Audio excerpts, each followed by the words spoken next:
is a presentation of the Championship Racing Network. Drivers, start your engines. Pull those belts down tight one more time, warm up those tires, hit your marks, and let's go racing, boys and girls. NASCAR, Indycar, Formula One, Formula E, and NHRA Racing Talk. This is the Championship Racing Network. Now here is your hosts, Steve West and Matt Nicholson, with producer John Myers.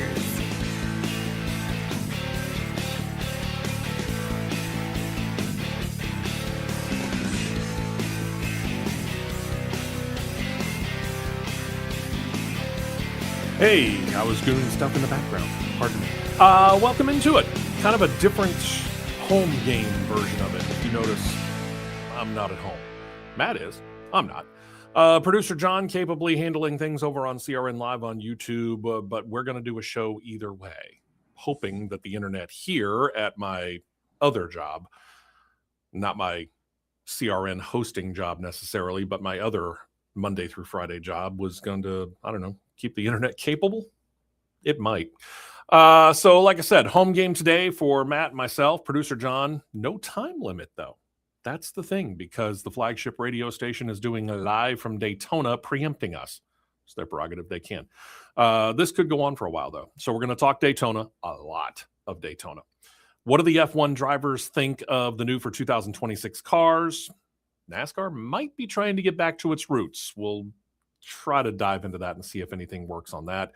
Indycar may or may not have 27 car fields this year, but they've got a plan that they think might work for the very near future. And the NHRA continues toward the beginning of their 75th anniversary year, and there's so much more that we can get to here on this no time limit edition of CRN. Again, I'm Steve West. That's Matt Nicholson. Good morning, Matt. How are you? I'm here. Well, we'll take that. We'll take that and run with it here and see what we can get to. And because we're in a no time limit and we're not really specifically done to it, we're not going to take that really early break that we usually do. We're just going to jump right into things, and we'll take a break whenever we feel like we need a rest. Let's start off with Wednesday night at Daytona. They set the front row for tomorrow's Great American Race. Kyle Busch in his 21st, think about that for a minute, 21st try in this event, finally claimed his first ever pole. He beat out Chase Briscoe in the two-round effort. Briscoe, who claimed the pole for this race last year, going to get a front row start for the second year in a row. There were two open positions up for grabs as well on Wednesday. They got claimed by the third 2311 racing car of Corey Heim, and then probably not much of a surprise in that it's the Junior Motorsports ride driven by Justin Allgaier. Anything really surprise you, Matt, out of Wednesday night and the qualifying? I was honestly, as much speed that the Fords have for super speedways when they unload and how they typically are, I was a little bit surprised that that fourth RFK car for Corey LaJoie didn't have more speed than it had. That was the one that I was expecting to lock in on speed by itself. Okay. The Junior Motorsports ride, I think you and I both figured probably was going to be there in speed. You did notice something though, despite the fact that Junior Motorsports has such a connection to Hendrick Motorsports. This isn't a Hendrick engine under the hood of that number 40 car. It's a Hendrick engine under that car. It was a ECR engine under the 44 car. 44. Okay, I misunderstood 44, you. yeah. That's my apologies. Yeah, I don't think I was. I certainly wasn't surprised by Allgaier making it in. A little surprised by Corey Heim, and that's not to belittle 2311 Racing or Corey Heim in any way, but inexperience sometimes is a massive negative. But in this case, maybe it was a situation of Corey Heim not knowing what he didn't know. It's really hard to say from that front, but from a speed standpoint, I was surprised because the other three 2311 cars, the 23, 35, and 45, were below 20th. Okay. And Corey was top 5. So that I was kind of I was kind of surprised that they didn't all unload with the same qualifying setup. It seemed to me that the 23, 35, and 45 were all set up for race trim already, kind of in race mode, while Corey was locked into full blown qualifying trim to get him locked in on speed to where that fourth car would be in. Okay, that was about what I was about to ask you. They put all their eggs basically in that number 67 basket to ensure that he got into the race. Yes. Okay. All right. Makes sense. Truth be told. And then there's some adjustments that you can do. I mean, you can't do a whole lot, but there's some adjustments that you can do through the duels and through the practice that they did yesterday. Speaking of the duels, Thursday evening duel session number 1 officially set the lineup for tomorrow's Cup Series season opener. And in duel number 1, Kyle Busch, pole sitter of the race, predictably ran out front for a little while, showed that car was comfortable running out front, but he kind of faded back basically just to ensure that his car was going to be ready for the race itself, the Daytona 500, the more important thing. Back out front after the green flag pit stops, kind of became a battle of Ford teams, RFK Racing on the inside, Team Penske on the outside. There was a caution flag there because of something that happened as they were coming into the pits, but we'll move on from that because it really didn't do...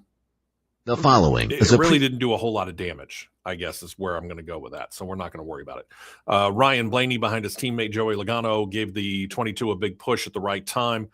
That allowed Logano to claim the win in overtime. It did mark a dozen straight dual races that Joey Logano has claimed either 9th place or better.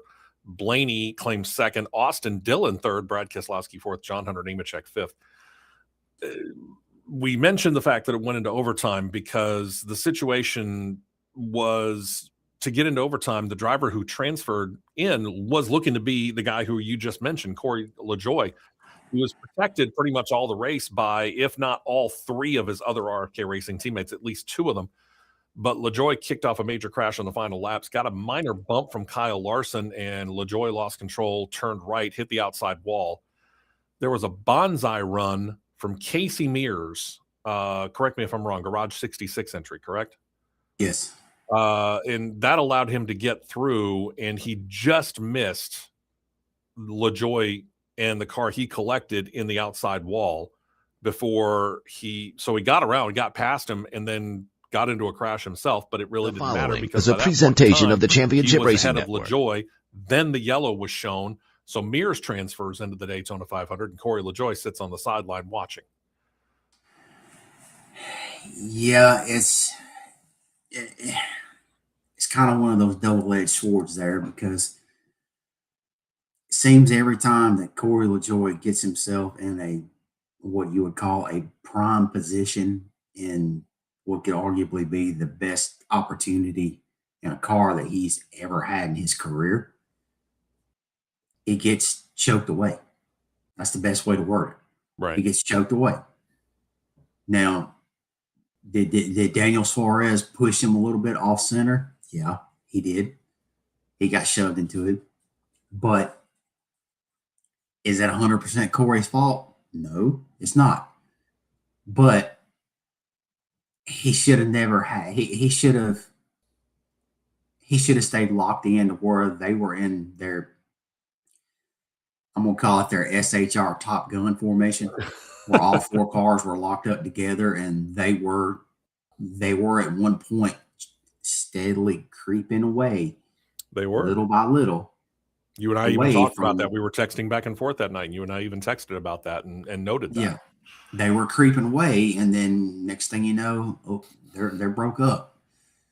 But it's part of that was during those pit stops we were talking about. Ryan Preece got separated from the group, so that was one situation where they lost one protector. I don't really know what happened late in the race, though, that caused everything to kind of split up, because you wouldn't have expected them, after having had so much success, as you noted before the pit stops happened, to have had that much success to just let it go for all intents and purposes. The choose. It was the choose. At that point in time, it became every man for himself, huh? Yeah, it was the choose, and they just didn't. There really wasn't communication to where they could get lined up in the top row or the bottom row. Now, there was talk not that long ago of manipulation of races here. Is this a NASCAR thing where maybe they were watching the spotters and making sure they weren't doing too much communication to try and fix something? Because to me, where I'm going with this is if I'm RFK Racing, I know I've got 4 spotters up on top. I'm going to try and have those 4 spotters standing side by side and going, hey, listen, these 3 cars are in.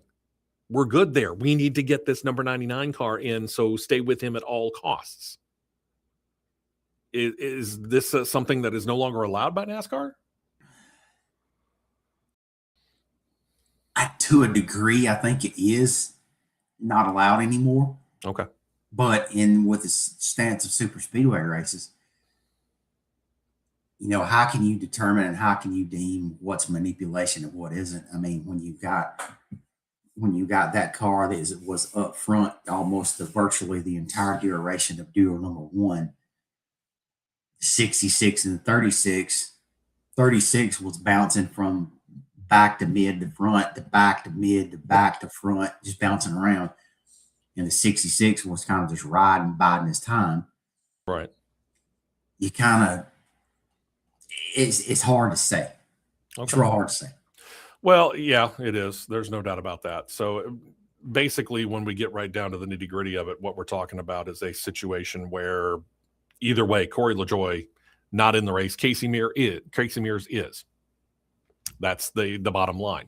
So that brings us to duel number 2. No cautions to worry about there, something of a rarity, and not without some moments where one thought a big one might happen. You and I were thinking it looks like it's coming. But it ended up not happening. Chase Briscoe, as we noted, starting the Daytona 500 on the outside pole. Led a good majority of the second duel. Green flag pit stops went off without too much of a problem. Unless you were Connor Zilisch, she ended up pitting by himself, which at a super speedway, Daytona Talladega, that could be a big problem. But Zilisch ended up catching on with the lead pack who had pitted on the very next lap. So he recovered nicely. So what could have been, I guess, a massive disaster actually didn't turn out to be that bad for Connor, but I wouldn't go trying that pitting by yourself too many times. Yeah, he got separate. He got separated from the pack there. What happened was same scenario you described, but it was the reverse way around. The lead pack pitted before, he pitted after, got separated. Mm-hmm. Well, that put him virtually a lap. That put him virtually a lap ahead. And then when they got past him when he's on pit road, that put him back on equal lap. Yeah. And then when he come back out, he tied onto him and latched on at the back to where they were both still at the same lap there. And I don't know whether you know this or not, but I'm going with the resident driver experience on this. Is this just a pure luck situation that it worked out well, or is this credit to his pit crew and the fact that they made no mistakes, they got him back out there, and it allowed him basically to not have to worry about trying to catch on with some back marker stray dog and hope that he could catch up with the pack? It's a 50-50 deal, if you ask me. All right. On the other hand, Briscoe, the leader, stopped short of his pit stall. That caused a longer than usual pit stop, ended his hopes of claiming a win. Back out front, Hendrick Motorsports driver Chase Elliott worked his way up front. He actually led 3 different times for a total of 9 laps, and that included the last one, so he wins dual race number 2. Carson Hocevar claims second, Kyle Larson third, Michael McDowell, Christopher Bell making up the top 5 there. Initially, it was the number 62 of Beard Motorsports with Anthony Alfredo in the seat, easily besting the other open drivers who all needed to race their way in. But in post-race tech, it was determined that a transaxle cooling hose was not attached properly, and that disqualified the Beard Motorsports number 62. And who should get in? Live Fast Motorsports number 78 with BJ McLeod.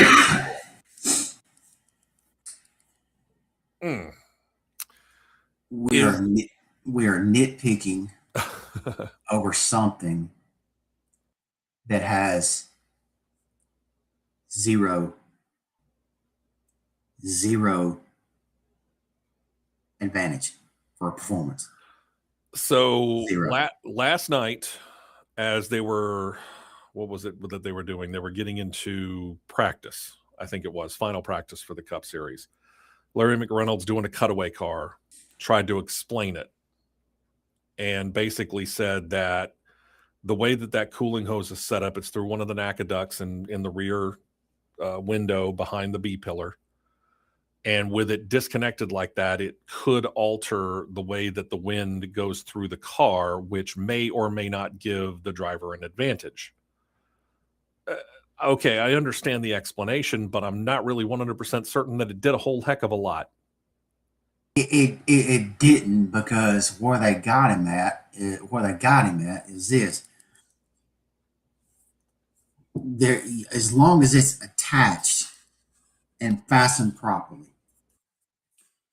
they don't say very much. Okay. But where the difference come in at is this. They had theirs taped on versus where other teams had theirs riveted on. Ah. The tape come off. And they got them for it not being properly attached. Yeah, because their the words. tape come off. Their words, properly attached. So, all right. So the lineup is set. You can find it pretty much anywhere. We're not going to go through 1 to 41. You know who's in. You know who's pretty much out by now. We will also have the CRN Live Fantasy League coming up. We'll give you details on that here in just a little bit. Let's go to last night. Last night at Daytona. They were running the Truck Series. And in the Truck Series race, I was otherwise occupied. You were having to text me the whole time. So let's go over what happened in the Truck Series race last night. I will say this. That was probably one of the more competitive, cleaner truck races on a super speedway that I've seen in a while. Like to hear that. It was, with the exception of one individual that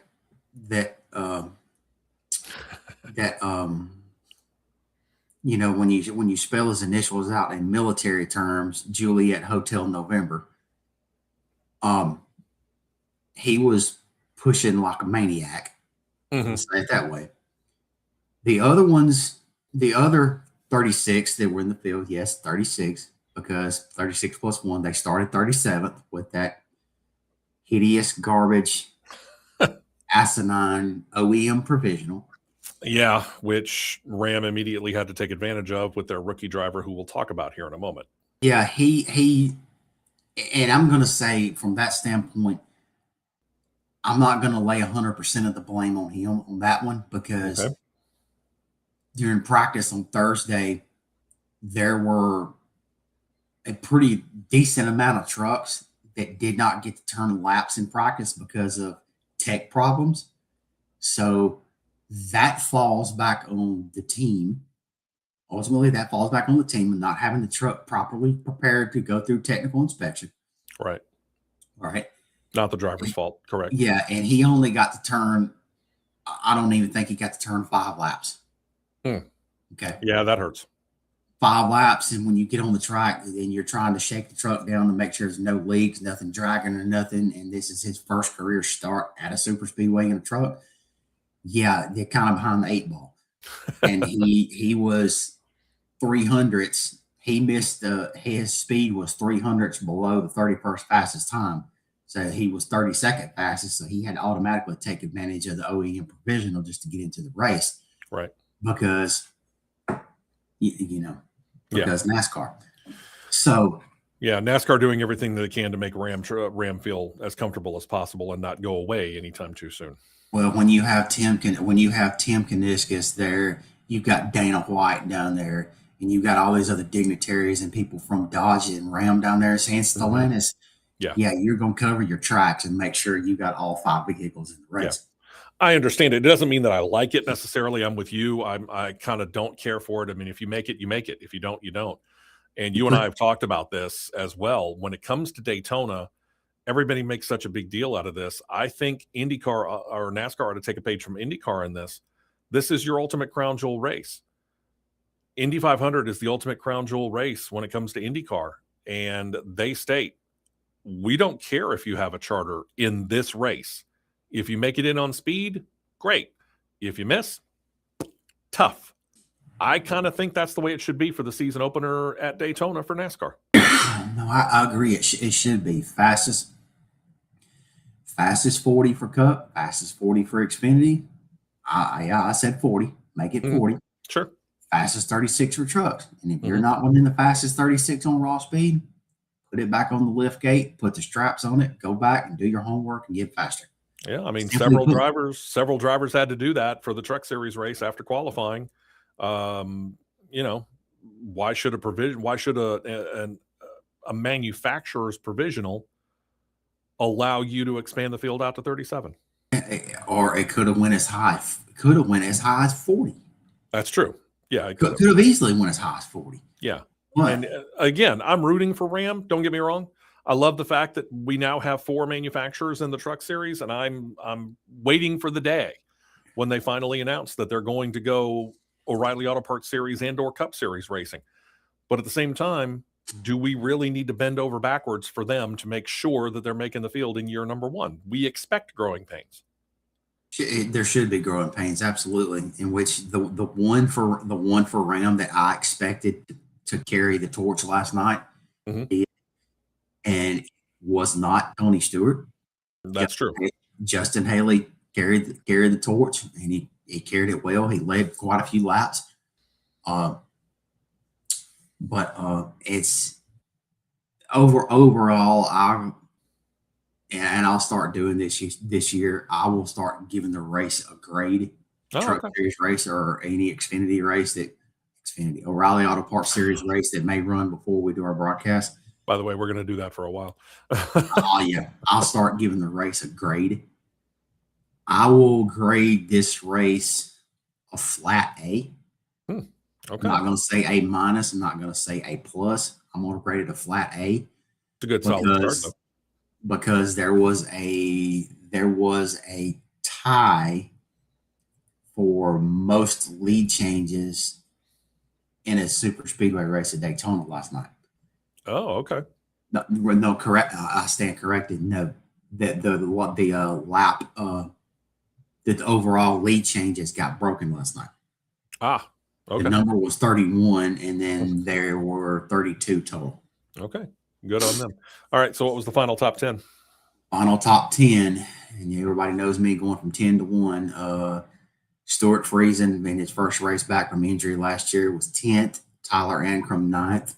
Your white flag leader, Caden Honeycutt, ended up finishing 8th in his debut for Tricon. A lot of things can change in a lap. Yep. Your leader for the Ram Brigade, Brendan Queen, was 7th. Ricky Stenhouse Jr., driving from Nice, was 6th. Mr. Maniac, John Hunter Nemechek, driving a second Halmar Friesen truck, was 5th. Your pole sitter, Ty Majeski, was 4th. Christian Eckes, back in the Truck Series, driving from McAnally, was 3rd. Gio Ruggiero, your Talladega winner last year, was 2nd, and making a 4-wide pass at the line, coming to the checkers, was Chandler Smith. Congratulations to Chandler. Also, yesterday, real quick, the fine folks from Formula E got in a race, although it was well overshadowed by, obviously, everything going on in NASCAR. They were in Jeddah over in the Middle East, and your pole sitter was Eduardo Mortara, and he held himself very, very nicely, but could not hold off Pascal Wehrlein. Pascal Wehrlein, who started 3rd, ends up winning the race. Mortara ends up in 2nd place. Mitch Evans 3rd, Nico Muller 4th, Antonio Felix da Costa 5th, Nick Cassidy 6th, followed by Sebastian Buemi, John Eric Verne, Jake Dennis, and Taylor Bernard, who was last year's Rookie of the Year. I would give you points, but I don't really see the purpose in it, because that brings us to the schedule for this weekend before we go to break. Weekend schedule, 2nd race of the Formula E doubleheader weekend, taking place on the same version of the Jeddah Corniche circuit. 19 turns. length is shortened, obviously, a little bit because of what Formula E does versus anybody else. Race is going to air shortly after we're done here, give or take. Noon Eastern, 11 a.m. Central, somewhere. Roku channel probably is your best bet if you want to watch it. O'Reilly Auto Parts Series will get rolling this afternoon with the United Rentals 300 at Daytona. CW Network and MRN Radio starts 5 p.m. Eastern, 4 p.m. Central Time.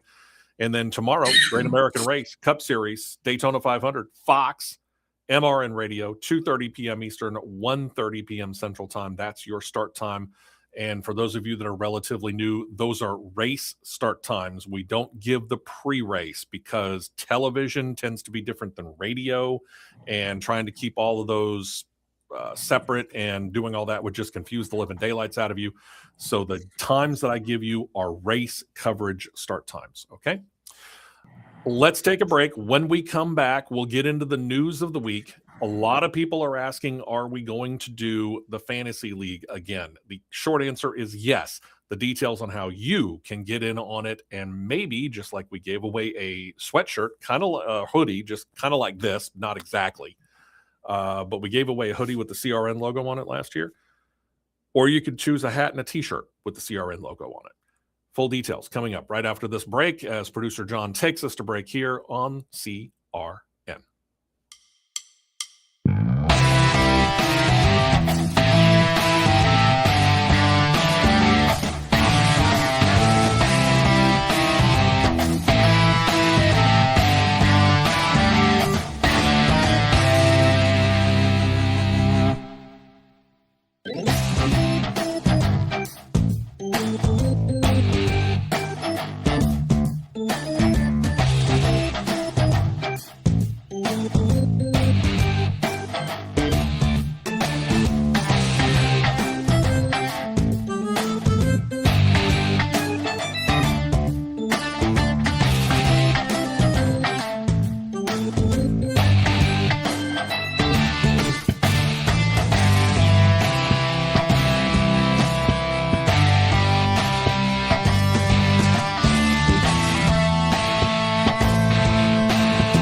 Welcome back in. Opportunity to stretch our legs, grab a little bit of a quick drink or something like that, and we're back into the show here. I'm Steve West, along with Matt Nicholson, producer John, taking care of us very, very capably. It is a home game for us, as you can tell. Our flagship radio station doing live coverage down at Daytona, preempting us. Maybe or maybe not, they'll mention us when they're on the air. We'll see. And here's the plus to this. It's the fact that we don't really have a time limit. We can go as long as we want, so we're going to have a little fun this morning. If you had the opportunity to check out this week's Cross Flags, we went longer than normal. I think we went the longest show for a Cross Flags podcast that we ever have. And that's available to you right now on CRN Live on YouTube. So I'll let you know about that. Go ahead, do that. But in the meantime, I want to talk about some other stuff that we kind of mentioned or kind of skirted around. Adam Stern, who of course works for Sports Business Daily, somebody who we trust quite a bit, knows a lot of good things.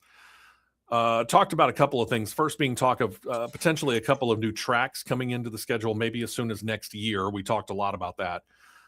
NASCAR.com reports that even though the intent is to beginning to rotate a series of tracks as the host of the championship weekend, 2027 probably will see the return of the championship weekend to Homestead, Miami once again. So that'll be 2 years in a row there.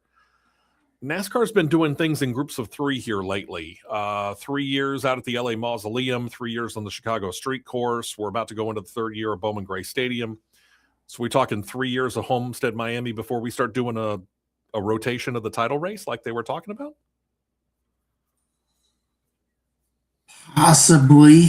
I mean, as good as Homestead has been for the championship race. Oh, I agree. You and I were there for the final one in supposed final one in 2019.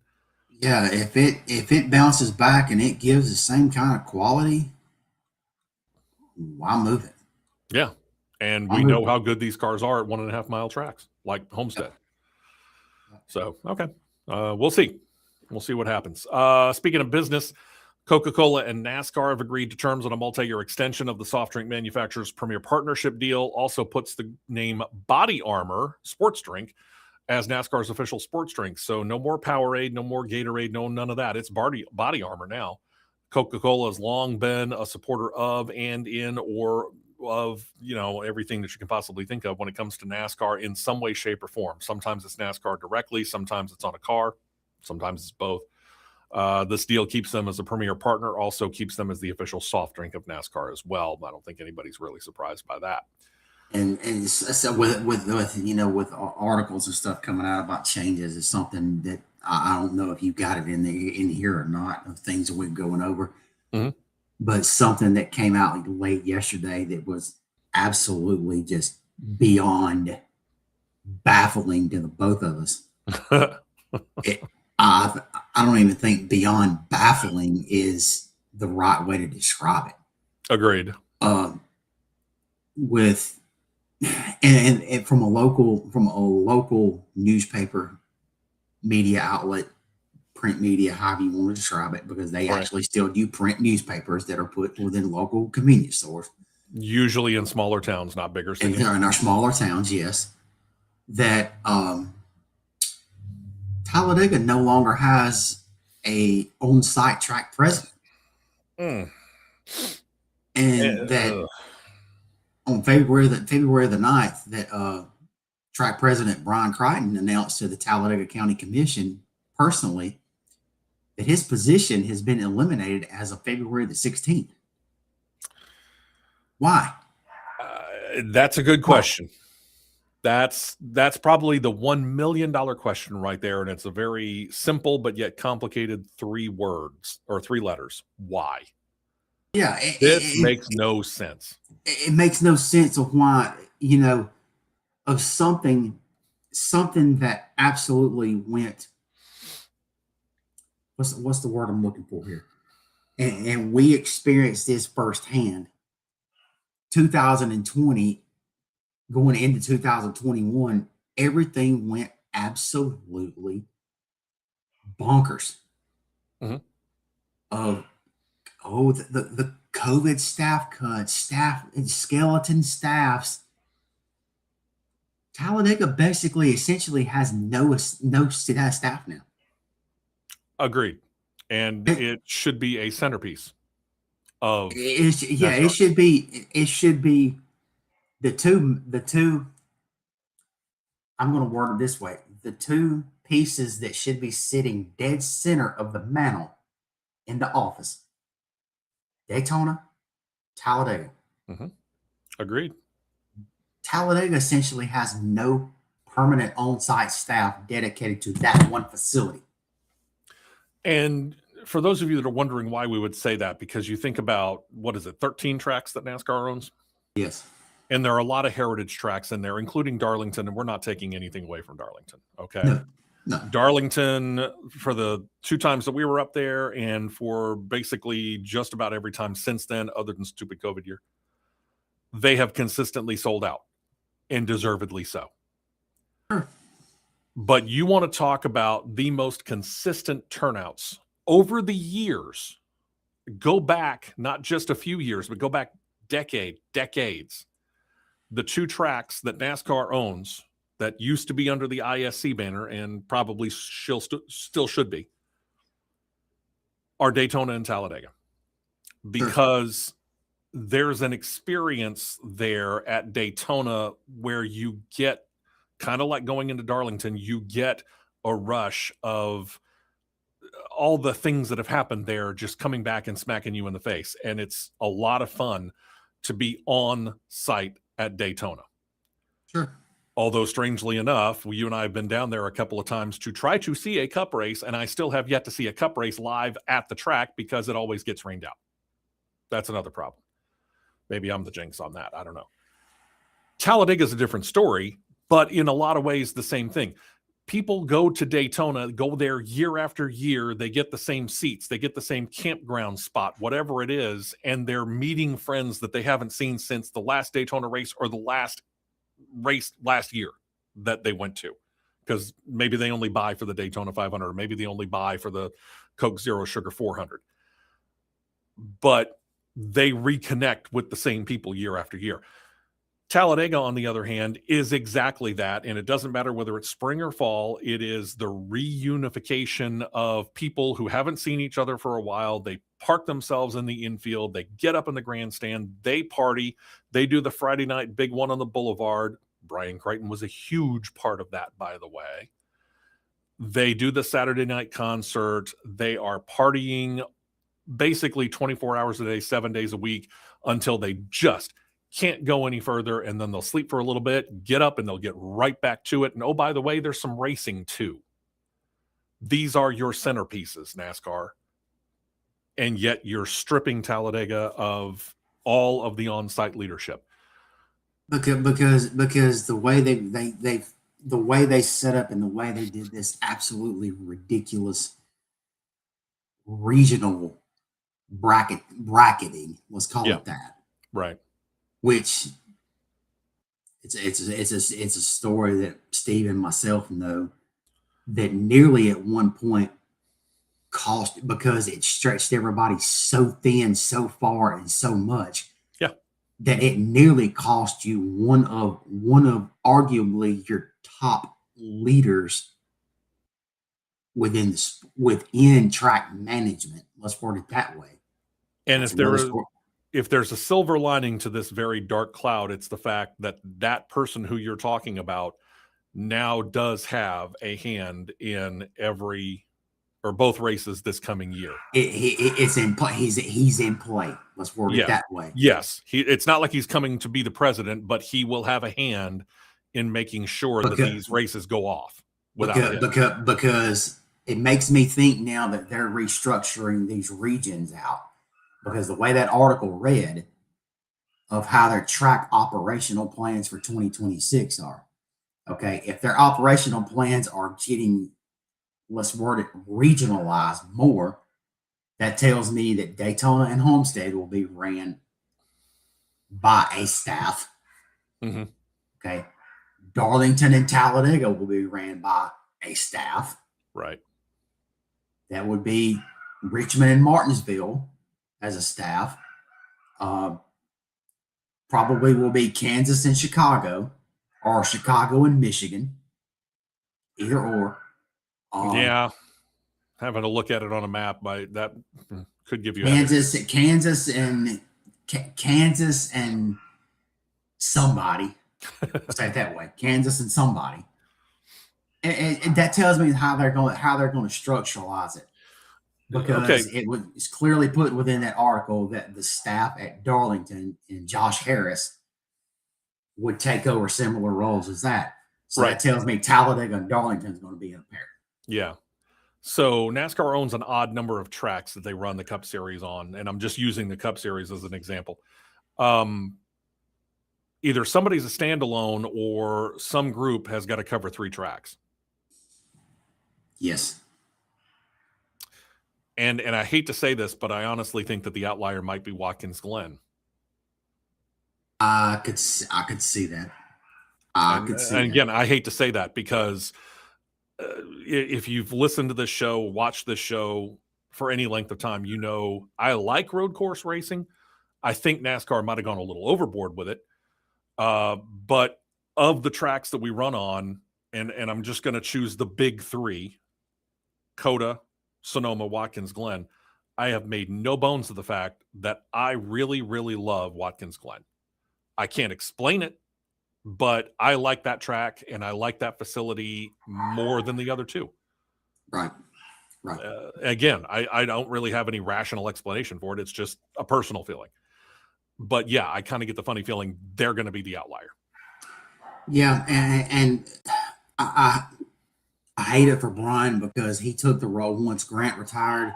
He took the reins and he ran with it and did a very, very admirable job of keeping things where Grant had it and escalating it up more.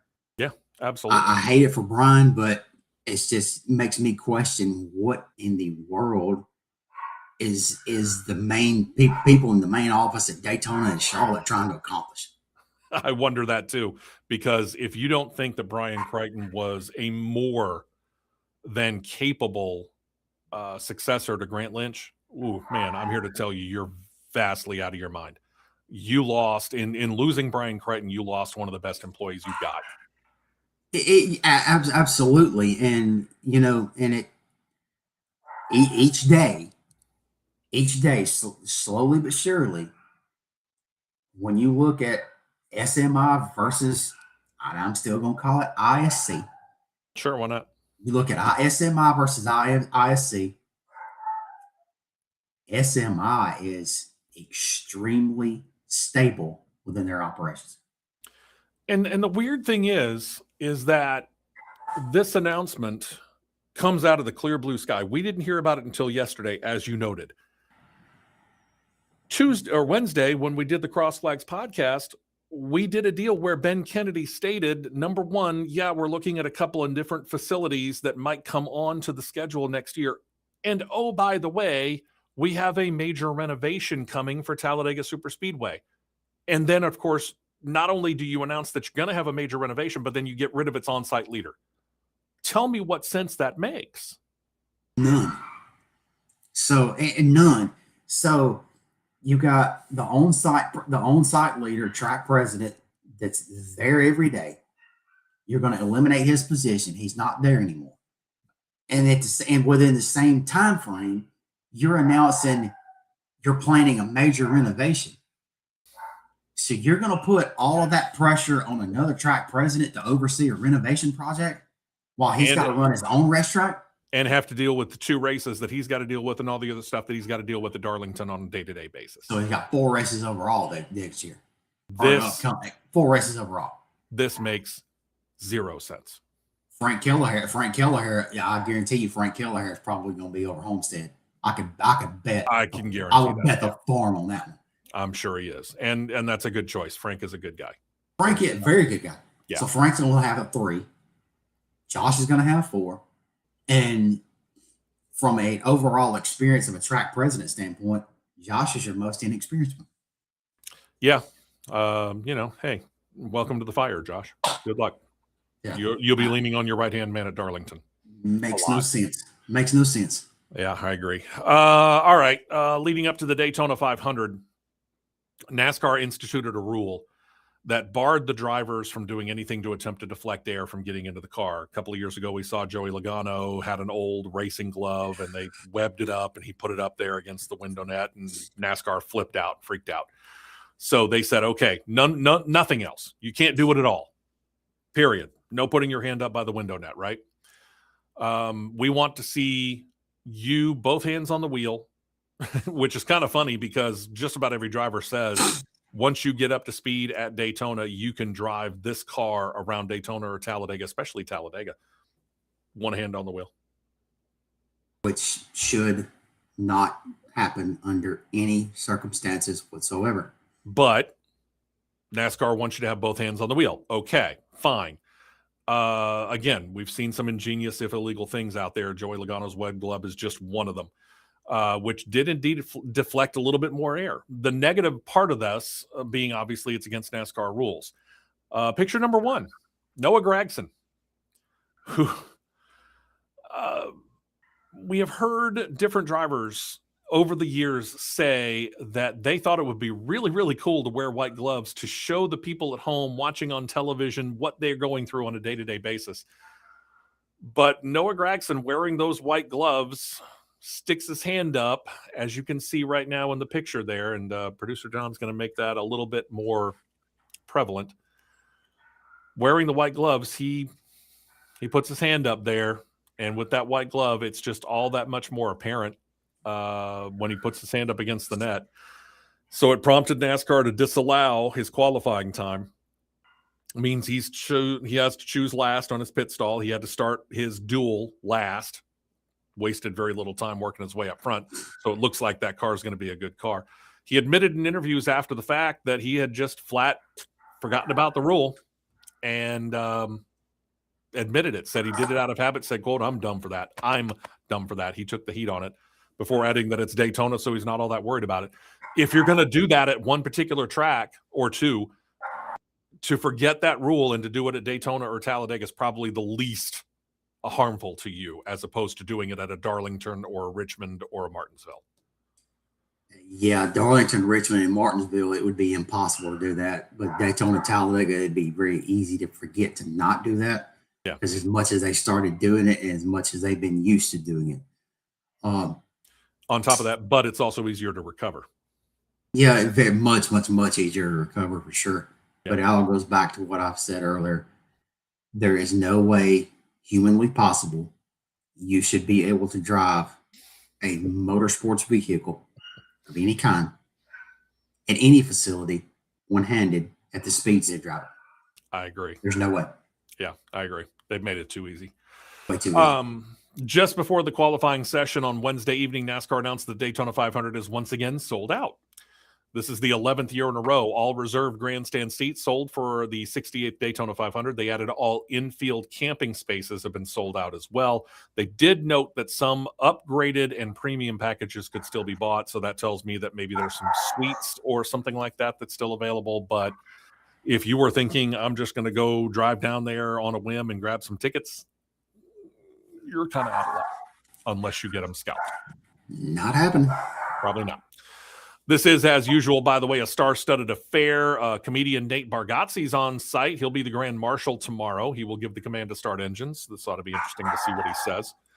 Actor Kurt Russell is your honorary pace car driver, and the pre-race concert will feature country singer Miranda Lambert. Reigning Miss America Cassie Donegan's going to perform the national anthem. She did that before, was that qualifying on Wednesday night, if I remember correctly? Yep. Okay. And NASCAR did announce this as well, that the total purse for the race is not only the largest in Daytona 500 history, the total purse that they're going to hand out after the Daytona 500 tomorrow night is over $31 million. It's like a 3% increase. Going to be a nice check for everybody, truth be told. All right. Appreciate the dog being part of the show. Spire Motorsports. Very, very happy, it seems, with what they've got, for the most part anyway. They showed that, and they signed Carson Hocevar to a long-term contract extension. Now, what do we mean long-term contract extension? Well, it's on the picture press release that we're going to put up here for you here in just a moment. Full details not revealed, but the team stated that the contract is going to keep Hocevar in a Spire Motorsports car into the 2030s. Hocevar, rookie year last year, a little bit of a bull in a china shop, but he's starting to wear those rough edges off and become a little bit more polished driver. He settled down a little bit, claimed his first pole last year, 9 top 10 finishes in his young career, 2 second-place finishes as well. Has yet to claim a win, but it seems like it's more a matter of when, not if. Spire is now majority owned by TWG Motorsports. Who called that? Parent company of Andretti Global.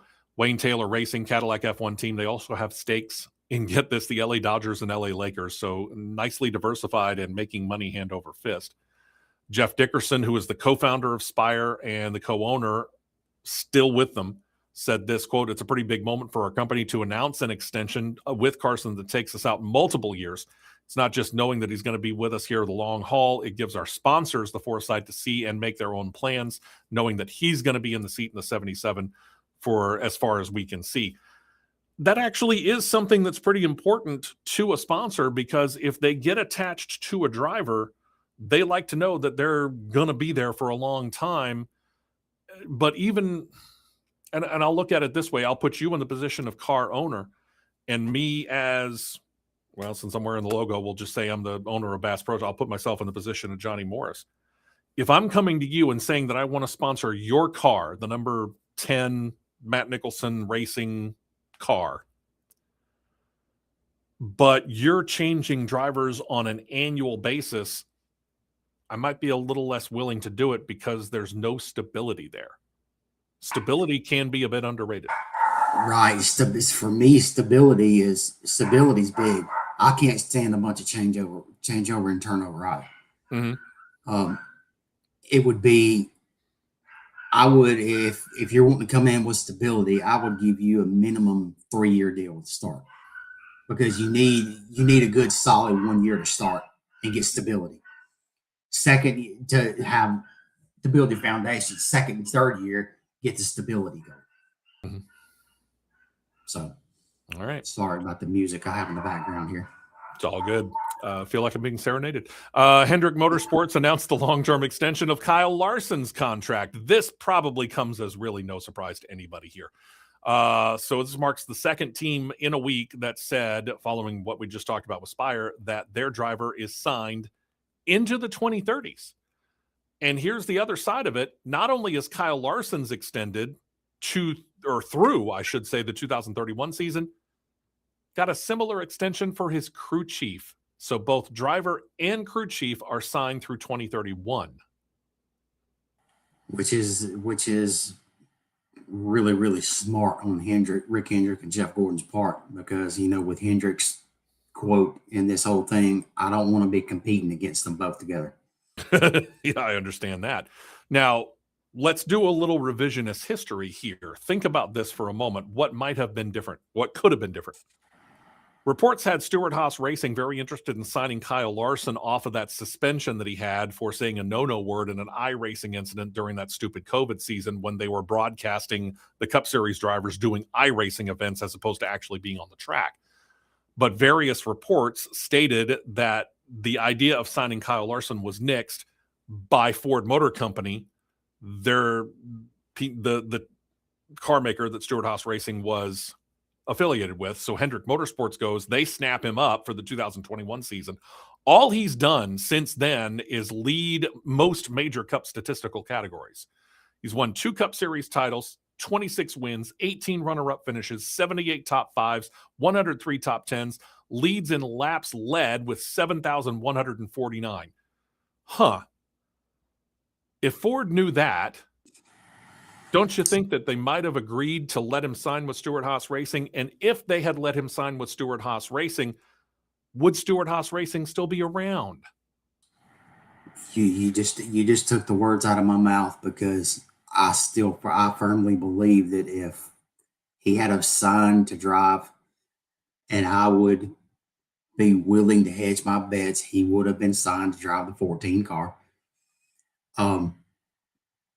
Yeah, no disrespect to Chase Briscoe, but yeah, Chase Briscoe would probably be in the 41. Yeah, maybe. It'd be interesting to see. A couple of other moves could have been made. I don't know. He would have been in the timing would have been interesting there. I would say he'd probably been, well, let's reverse that. I'm gonna say Briscoe would have probably been in the 10. I could see that probably a little more so. But I would be willing to hedge every bet that I could hedge that building sitting at 6001 Haas Way in Kannapolis would not have Haas factory team on the front of it. It would still have Stewart-Haas Racing on the front of it. I think you're probably right, because I honestly think that right there was the first nail in the coffin that soured Tony Stewart on NASCAR. It wasn't the only one. Don't get me wrong. But I think if he had Kyle Larson under the roof at Stewart-Haas Racing, I think he would have been able to stomach some of the other things a little bit more. Probably. All right. Probably so. All right. Mouth's getting a little bit dry on my part. So what I'm going to do is I'm going to tell producer John, we're going to take break number 2. Yeah, usually we're into break number, 4 by now? But we're going to take break number 2 right here. When we come back, starting during the Super Bowl, we started to see a couple of different promotional messages being sent out. One obviously was IndyCar. The other one was NASCAR. And I got to admit, I'm kind of liking where this goes. We'll detail what we're talking about when we come back as we continue on this no time limited edition of CRN.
Hey, welcome back in here as we get into hour number 2, technically, of we don't really know how long this show's going to be, kind of a show.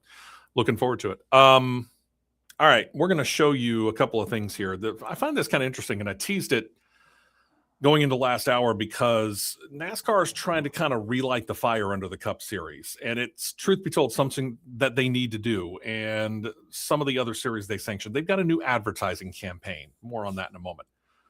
Major sponsors are joining in as well. For example, Shell announced Wednesday a new rewards program for NASCAR fans. Starts tomorrow's Daytona 500. Shell Fuel Rewards members, you can save 22 cents per gallon on all grades of Shell gas when you opt into the offer and you fill up on race day. That's the key.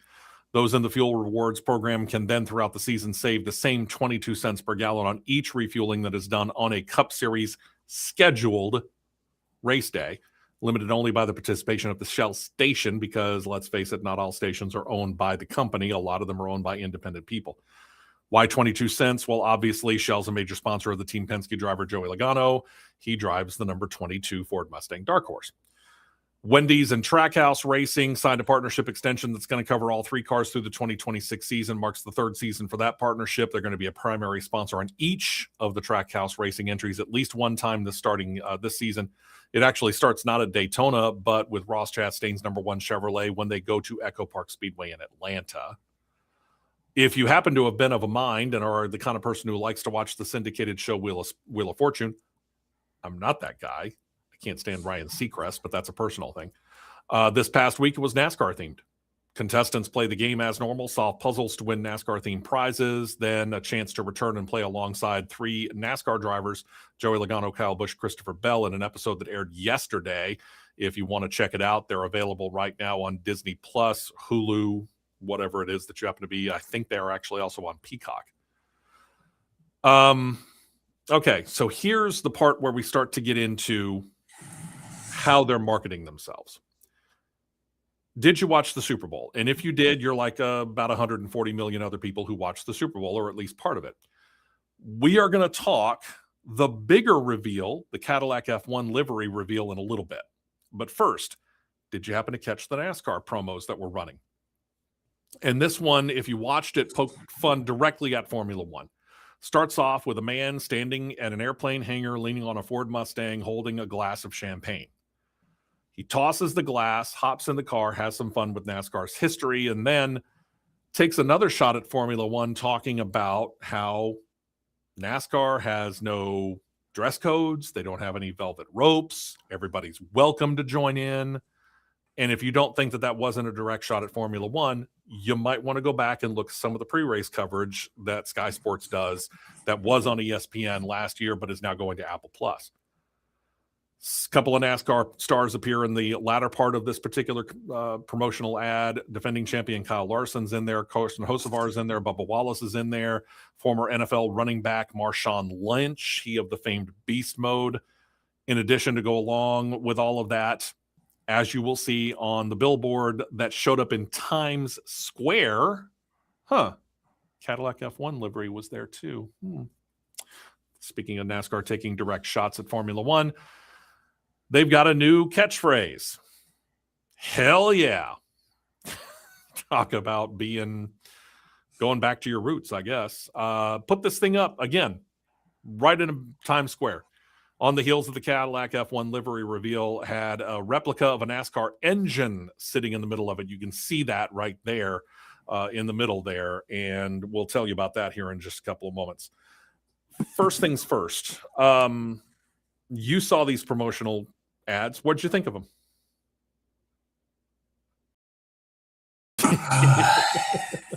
Well, they're trying to get back to their base,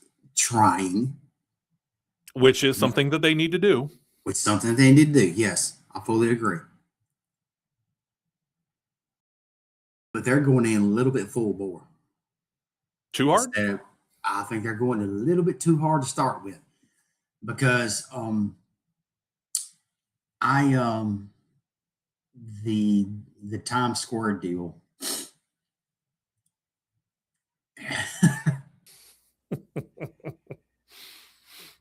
the Times Square deal with I'm questioning that. I'm questioning that one. Okay. All right. So here's the deal.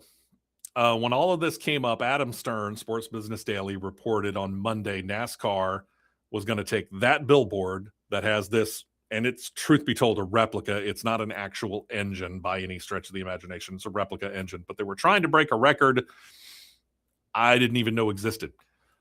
Loudest billboard. They wanted to basically have the engine sound blaring out of it. So Tuesday, they pulled Ross Chastain and got him up there. And he, if you're looking really carefully at that picture over on the far right-hand side, there's the control panel. This is, for those of you that might know how they do horsepower and torque testing of engines, that's effectively what that control panel is. And he starts it up and he revs it up, and they did indeed get the record for world's loudest billboard. They topped out, according to the Guinness Book of World Records, which was on site, at 133.7 decibels.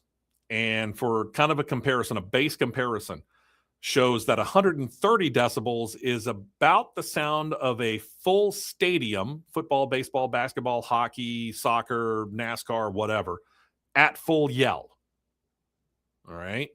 135 decibels is the sound level of an air raid siren. That's pretty loud. One would think maybe a couple of windows got rattled.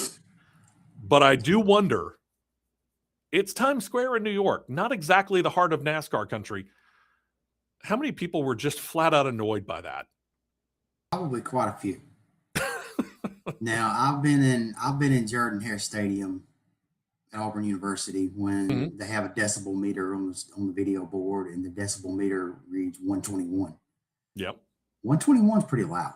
It is pretty loud. But to do this, excuse me, to do this with basically a speaker, making it look like they're revving an engine up with a torque arm when it was basically nothing but a volume button. Sure. I'm not so sure that was the best way to try to do that, because if you do it correctly and you had it set up correctly, an engine puts out way louder than 135. In a lot of ways, it might have actually been better had they just allowed Trackhouse Racing to bring, it didn't have to be the Daytona one by obvious stretches. You can't tell me, though, that they didn't have a number one car painted up or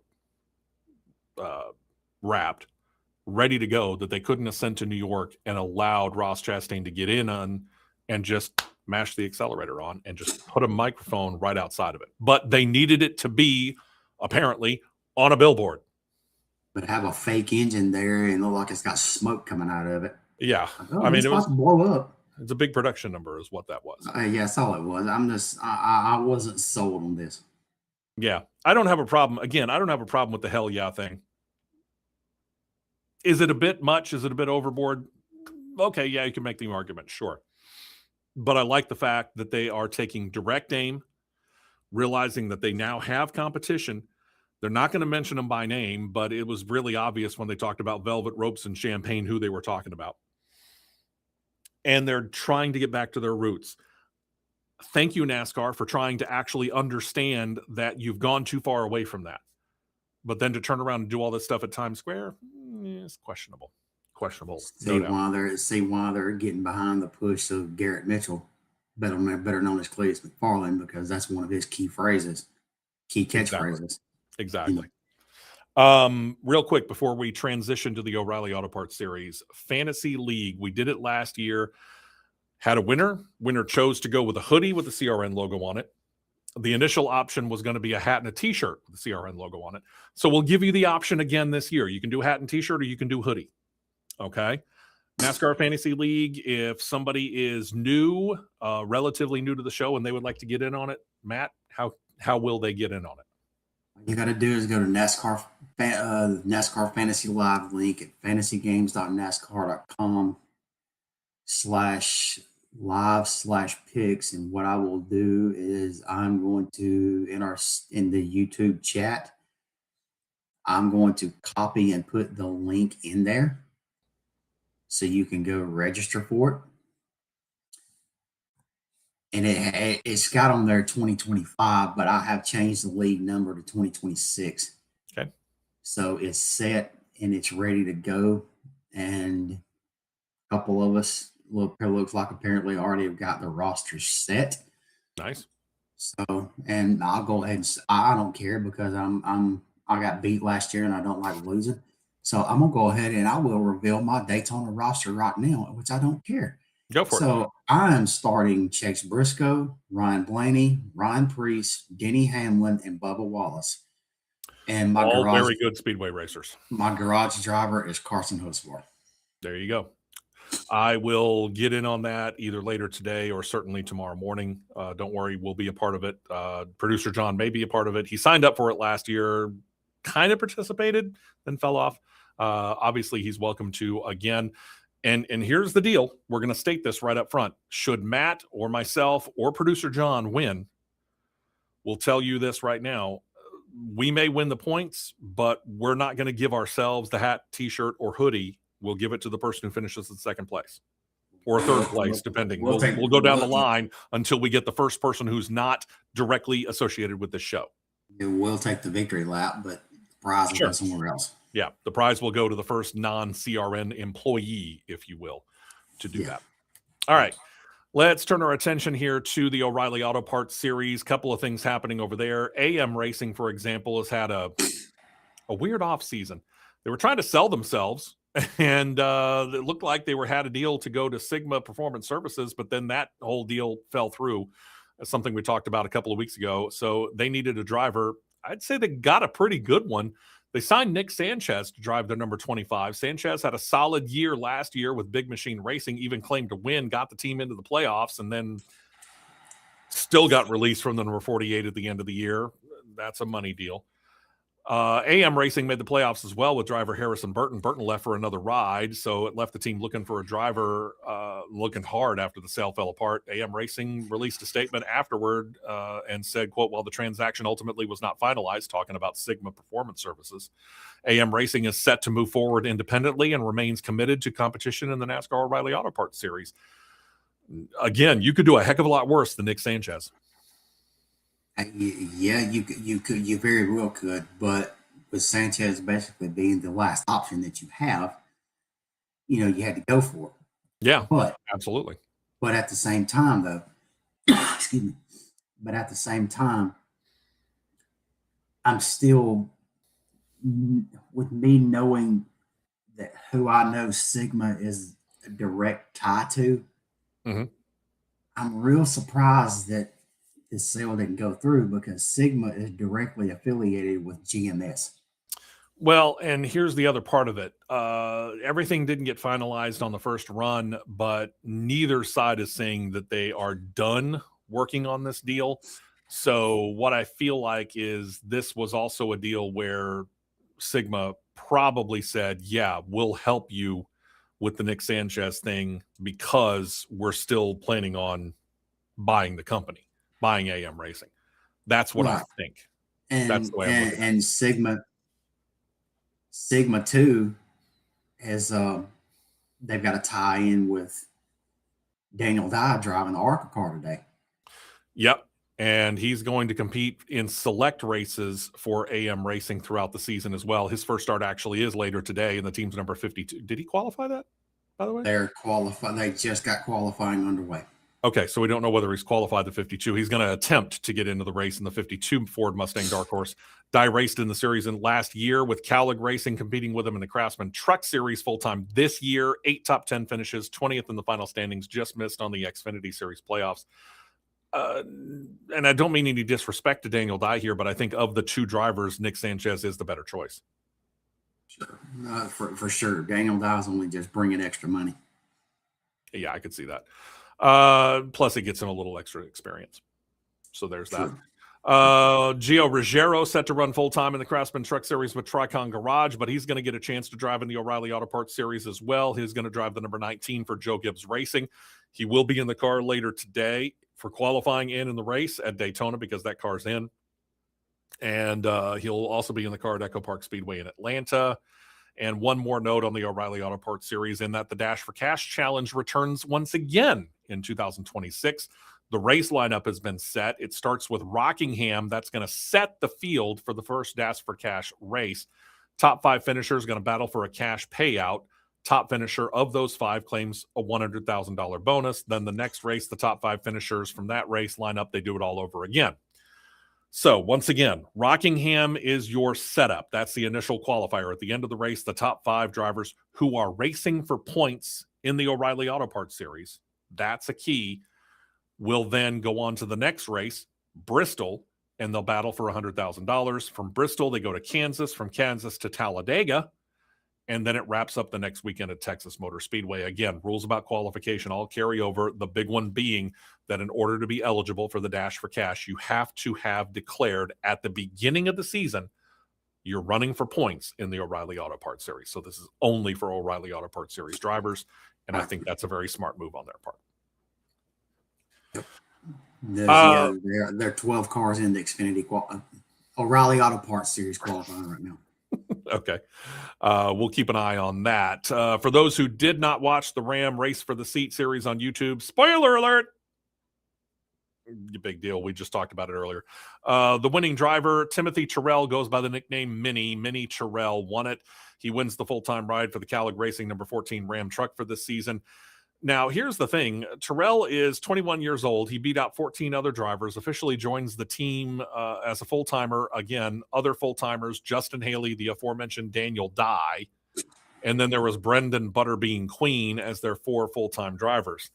Now, last night, they did put 5 trucks out on the track, and we're going to give you a look at all 5 of those trucks here as they ran last night. The 5th one, that Star truck, driven last night by 3-time Cup Series champion Tony Stewart. We'll get back to that in a second. Background on Terrell. He grew up in Manassas, Virginia, Washington, D.C. suburb, if you don't know. Ran full-time in the Cars Tour since 2019. 88 starts, 3 wins just last year. Crew chief is going to be Bruce Cook, who worked at Hallmark Friesen Racing most recently, but he's been a NASCAR crew chief since 2008. So there's that. We didn't mention Tony Stewart when we did the recap, or really kind of only just passed him by. Smoke returning to NASCAR and had a whole lot of fun with the media leading up to the race and everything. Let's talk about the race first. How did Tony do in that number 25? He really just honestly bided his time. Mm-hmm. He was just kind of being patient, feeling everything out. After there was a point when they was talking about after he got caught up in somebody else's mess, Jet Garcia, that he was in the 3 wide middle, and Garcia just got loose and overcorrected and come back up the track, and Stewart was in the top lane trying to help get the top lane working, and he come right up in front of Stewart and cut him off. And it wasn't anything Stewart did or anything like that. It just wrong place, wrong time. Right. And it was didn't hurt anything in the engine, but it just killed the front suspension, and they weren't running for points or anything, so they just decided to park it and save what was left. But he did say post race that he was like, "No, this is it." Before race, he was like, "No, this is it. I'm only doing one." But post race, the tone kind of changed because I think he got out there and kind of started liking it again. Yeah. So he said, "Never say never. There's a possibility he could do another one." Let's face it. You and I have talked about this. Tony Stewart's a racer's racer. He has the ability to get in and perform well, maybe even win in pretty much anything he jumps in. And I kind of wondered, once he got back behind the wheel of a stock car, or in this case, a stock truck, what was it going to do? And he had a whole lot of fun with it on Wednesday. I can't remember who it was that asked him about it. And he said, yeah, I envision this being a one-time only deal. But then he said, I said that about 10 years ago when I stepped out of the car initially the first time. And I said I was never going to be back in a car. So who knows? So he did open up the door for it. I want to say it was Wednesday during pre-weekend media interviews. But the one that caught me a little bit more was, and it might have been the first question, I don't know. All I've seen is highlights. I was not watching the entirety of the interview. But Bob Pockris of Fox Sports got up and asked Tony Stewart if he had happened to have run into Steve O'Donnell while he was on the grounds at Daytona. Yeah, buddy. And Tony looked at him and said, nope, haven't had the pleasure. and basically said, if I run into him, fine. If I don't, fine. I'm going about doing my own thing. And if you wonder why that was a big deal, think about the texts going back and forth that we talked about during the lawsuit that kind of, well, directly mentioned Tony Stewart's SRX series and how NASCAR was thinking that they needed to squash it. Yeah. And he said it kind of in a very snarkingly way too. He said, "No, I haven't had that pleasure, but if I do, I do. If I don't, I don't. Kind of whatever." Yeah. But I get the funny feeling that Tony certainly wasn't going to go out of his way to avoid Steve O'Donnell. Steve O'Donnell, on the other hand, I think might be going out of his way to avoid Tony Stewart. Yeah, I'm sure of that. I'm very sure of that. All right. If you remember us talking about a few weeks ago, the fact that NASCAR said that they were expanding out the number of races that Cup Series Moonlighters could drive in both the O'Reilly Auto Parts Series and Craftsman Truck Series. If you didn't see this coming, guys, you need your eyes checked. Expansion of the number of races, we found out that one of the biggest Moonlighters ever, Kyle Busch, is going to run the maximum allowed number of Craftsman Truck Series races this year. He's going to run 8. All of them with Spire Motorsports. There's not a surprise.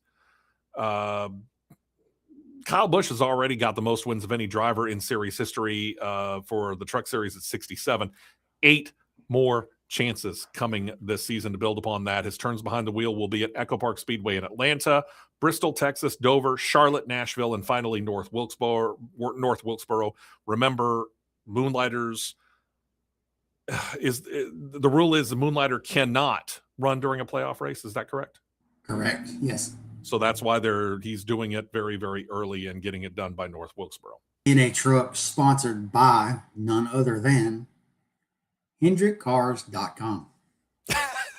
Why am I not surprised by that? Speaking of Spire Motorsports, filling out their Star Truck, I guess, 77 truck. Carson Hocevar is in that truck this weekend, was last night. When the series joins with Indycar at St. Petersburg, they're going to pull 6-time winner of the Indycar series in there. He's set to make his series debut.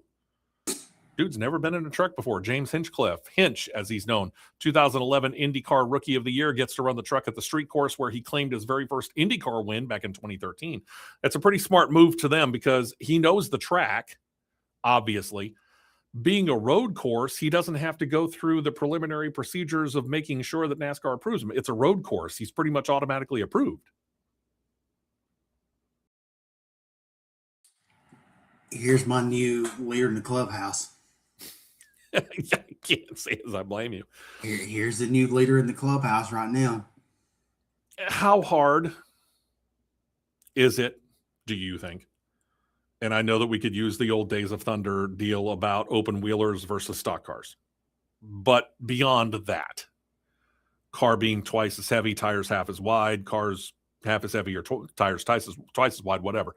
How hard legitimately is it to go from a situation where you've been an IndyCar racer pretty much all your life, and now you're going to get into this big brick of a truck? I don't think he's going to have that much of a problem, honestly, because he's driven IMSA cars enough to where the horsepower to weight is not dead on, but it's close, way closer than the IndyCar. I think he's new leader in the clubhouse to win the race. I got you. You might be right. It wasn't last week; it was the week before. A couple of weeks ago, or whenever, when Dario Franchitti announced, Tricon announced Dario Franchitti was going to drive the 1. Yeah, I said this is going to start a snowball effect, and I'm pretty sure I remember saying that I would not be surprised to see Hinch get into 1. I think you pretty much called it. Yeah, Spire's a good company to go with too. And Spire has another. Spire's got that essentially. Both of their trucks this year are all-star trucks. That's true. Actually, you are correct. They're both all-star trucks. So I would not be overly, totally, completely out of the blue shocked at all if we seen one of the TWG Andretti car drivers step down and run the 7. Since they are co-owned. Willpower. Yeah, I could see that. I could see it. It'd be, I think it'd be kind of fun. Hopefully they do it. We noted while Cletus McFarland had a deal to run in the season opening race last night in the Truck Series, working with Nice Motorsports to drive that number 4. Sponsorship came from Brunt Workwear. He also cautioned NASCAR needed to approve him based upon seeing him in preseason testing. The testing ultimately was delayed because of weather in North Carolina that affected Rockingham Speedway, where the test was to be held. But the delay apparently didn't matter. McFarland did indeed race last night, apparently based upon prior ARCA Menard Series experience and the testing. What's the story there? I mean, this is a guy who ran NASCAR just last year. Why are we going through the process of approving him again? I don't understand. And yes, I'm scratching my forehead on this because I don't understand of how they've gotten so far away from the approval process that was stringent a few years ago. It was a dead set approval process that you could run it. Okay. Now I'm going to give 2 examples. I'm going to give 2 examples here. Okay. You got. I can't bring myself to call him McFarland. I'm going to call him by his government name. You got Garrett Mitchell. All right. He ran and competed in 5 ARCA races last year. Mm-hmm. He got in an accident at Daytona, but he finished the other ones. Anybody can get in an accident at Daytona. It doesn't matter what experience or inexperience, how inexperienced or experienced you are. He finished top 10 at Talladega on 7 cylinders. True. He led at Charlotte, finished Charlotte. Bristol was Bristol. I forgot the other one he ran at. I can't remember. But he completed in it. Okay. You got late model racer Cole Butcher that he ran a couple of truck races at shorter tracks last year, but did not compete. I think he ran Phoenix. He did not compete in a super speedway style setup. He ran the ARCA test in January to get approved to run the truck race. He passed ARCA test. Didn't have to do anything else. But Mitchell had to run a truck at a private test just to make sure he had racecraft and could hold the vehicle like he needed to. Again, handful of ARCA races last year should have shown you that. At a super speedway. Exactly. Including at 2 super speedways, technically, Daytona and Talladega. But then again, with what happened to him last night, which that could have happened to anybody. Sure. Lap 6 on the bottom, he's three wide bottom. Okay. And right there in turn 4, that one spot, you can get where the wind blows off the ocean, how everything does. You can get tight off of 4 the way the air works. And then he was pulling the truck back down and the truck snapped loose. And then Gio Ruggiero basically finished him off and turned him. He got in had the truck caught the way the momentum caught it. He hit the inside wall flush, knocked out of the race. That could have happened to anybody. Yeah, it could have. I've seen that same thing happen. I've seen the same identical thing happen to Caden Honeycutt last year driving for Nice Motorsports. All right. It's happened He didn't have to reprove himself. It happens to several people. And then, he was hard on himself. Like, man, I messed up. I just messed up. Don't be so hard on yourself when that very same thing could have happened to anybody and try to always rookie experience until you morons that are keyboard warriors. This gimmick of McFarland and Mitchell or whatever is somebody that ain't got enough experience. Shut up. Yeah. Get over yourselves. I've seen that same thing happen to the most staunch professional that's got the most experience on the black strip. Sure. It can happen to anybody. Yeah. Well, NASCAR didn't give him enough time to practice. Well, when They didn't you give only anybody give a- time to practice. They didn't give anybody time to practice. And when there were, I think there were 8 trucks that did not even touch the racetrack in practice because of technical issues. That's not a NASCAR problem. That is a team problem. Agreed. Your truck is not fully prepared and you cannot clear tech and get onto the racetrack in time. That's not on the driver. Mm-hmm. That's not on the series. That's on you. Yeah, I agree. Period. Let's finish up here and then we'll take a quick break, letting producer John know. Like the Dash for Cash, Craftsman Truck Series has the Triple Truck Challenge. It is back. Does not have a qualifier. Let you know that. It's just strap in and race, presuming, of course, that you've declared to run in the Craftsman Truck Series for points at the beginning of the year. Their 3 races will start at Darlington on March the 20th. The truckers will compete to claim a $50,000 bonus for winning a race. This includes the races at Rockingham and then Bristol. And in this case, if a driver claims 2 wins out of the 3 races, they'll get the $50,000 and then the other $50,000 for winning a race. Then they'll get a bonus. So you get $150,000 if you win 2 out of the 3 races. And if you should happen to sweep all 3 races, the driver gets a cool $500,000. This program started back in 2019. The Dash for Cash, I think, started back in 2008, 2009, somewhere in that area. So keeping those programs rolling, and I think that's a great deal. Something like that. So go for it, truckers. Meantime, we're going to take this break. When we come back, shift our attention over to Formula One.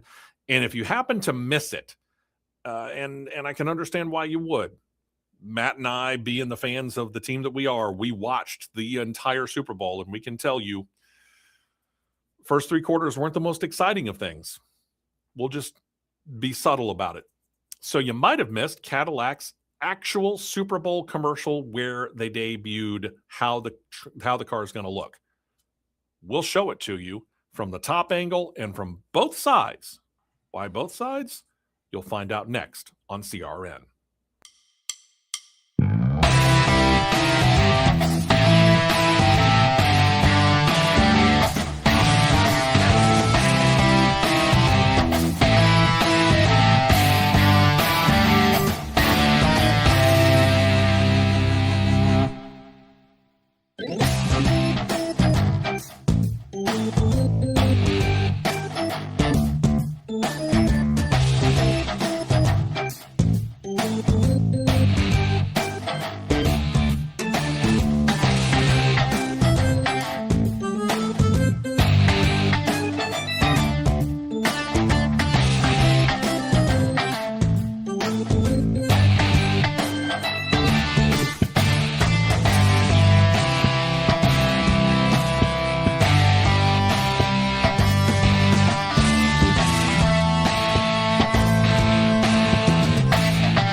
Yes.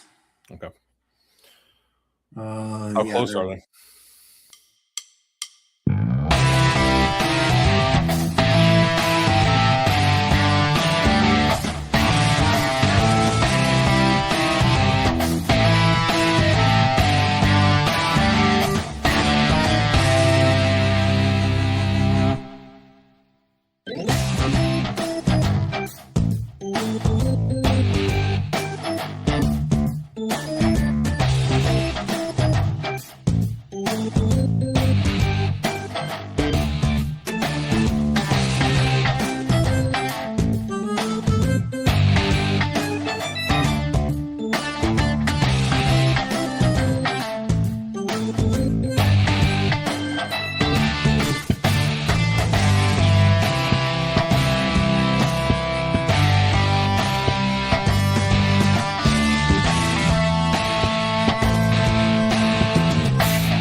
Hey, welcome back in. Appreciate you joining us here.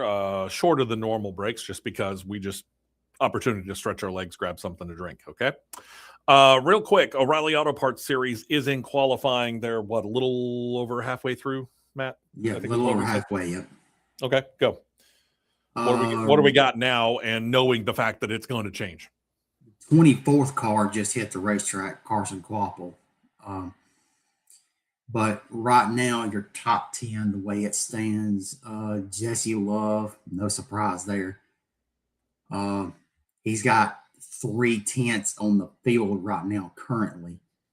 Blaine Perkins sitting second, Brandon Jones third, Jordan Anderson fourth, Patrick Emmerling fifth, Carson Hocevar sixth, Mason Maggio sitting seventh, Luke Fenhouse sitting eighth, Harrison Burton ninth, and Cesar Baccarella 10th. And Carson Quapple is crossing the line right now. He is up to P2, just barely cutting the gap now down to only 2/10 that Jesse Love has on the field. This tells me Jesse Love there, and hearing the names that you listed, still got a lot of big guns. We haven't seen, for example, the other RCR entry. We haven't seen the Hendrick car. We haven't seen the Junior Motorsports car.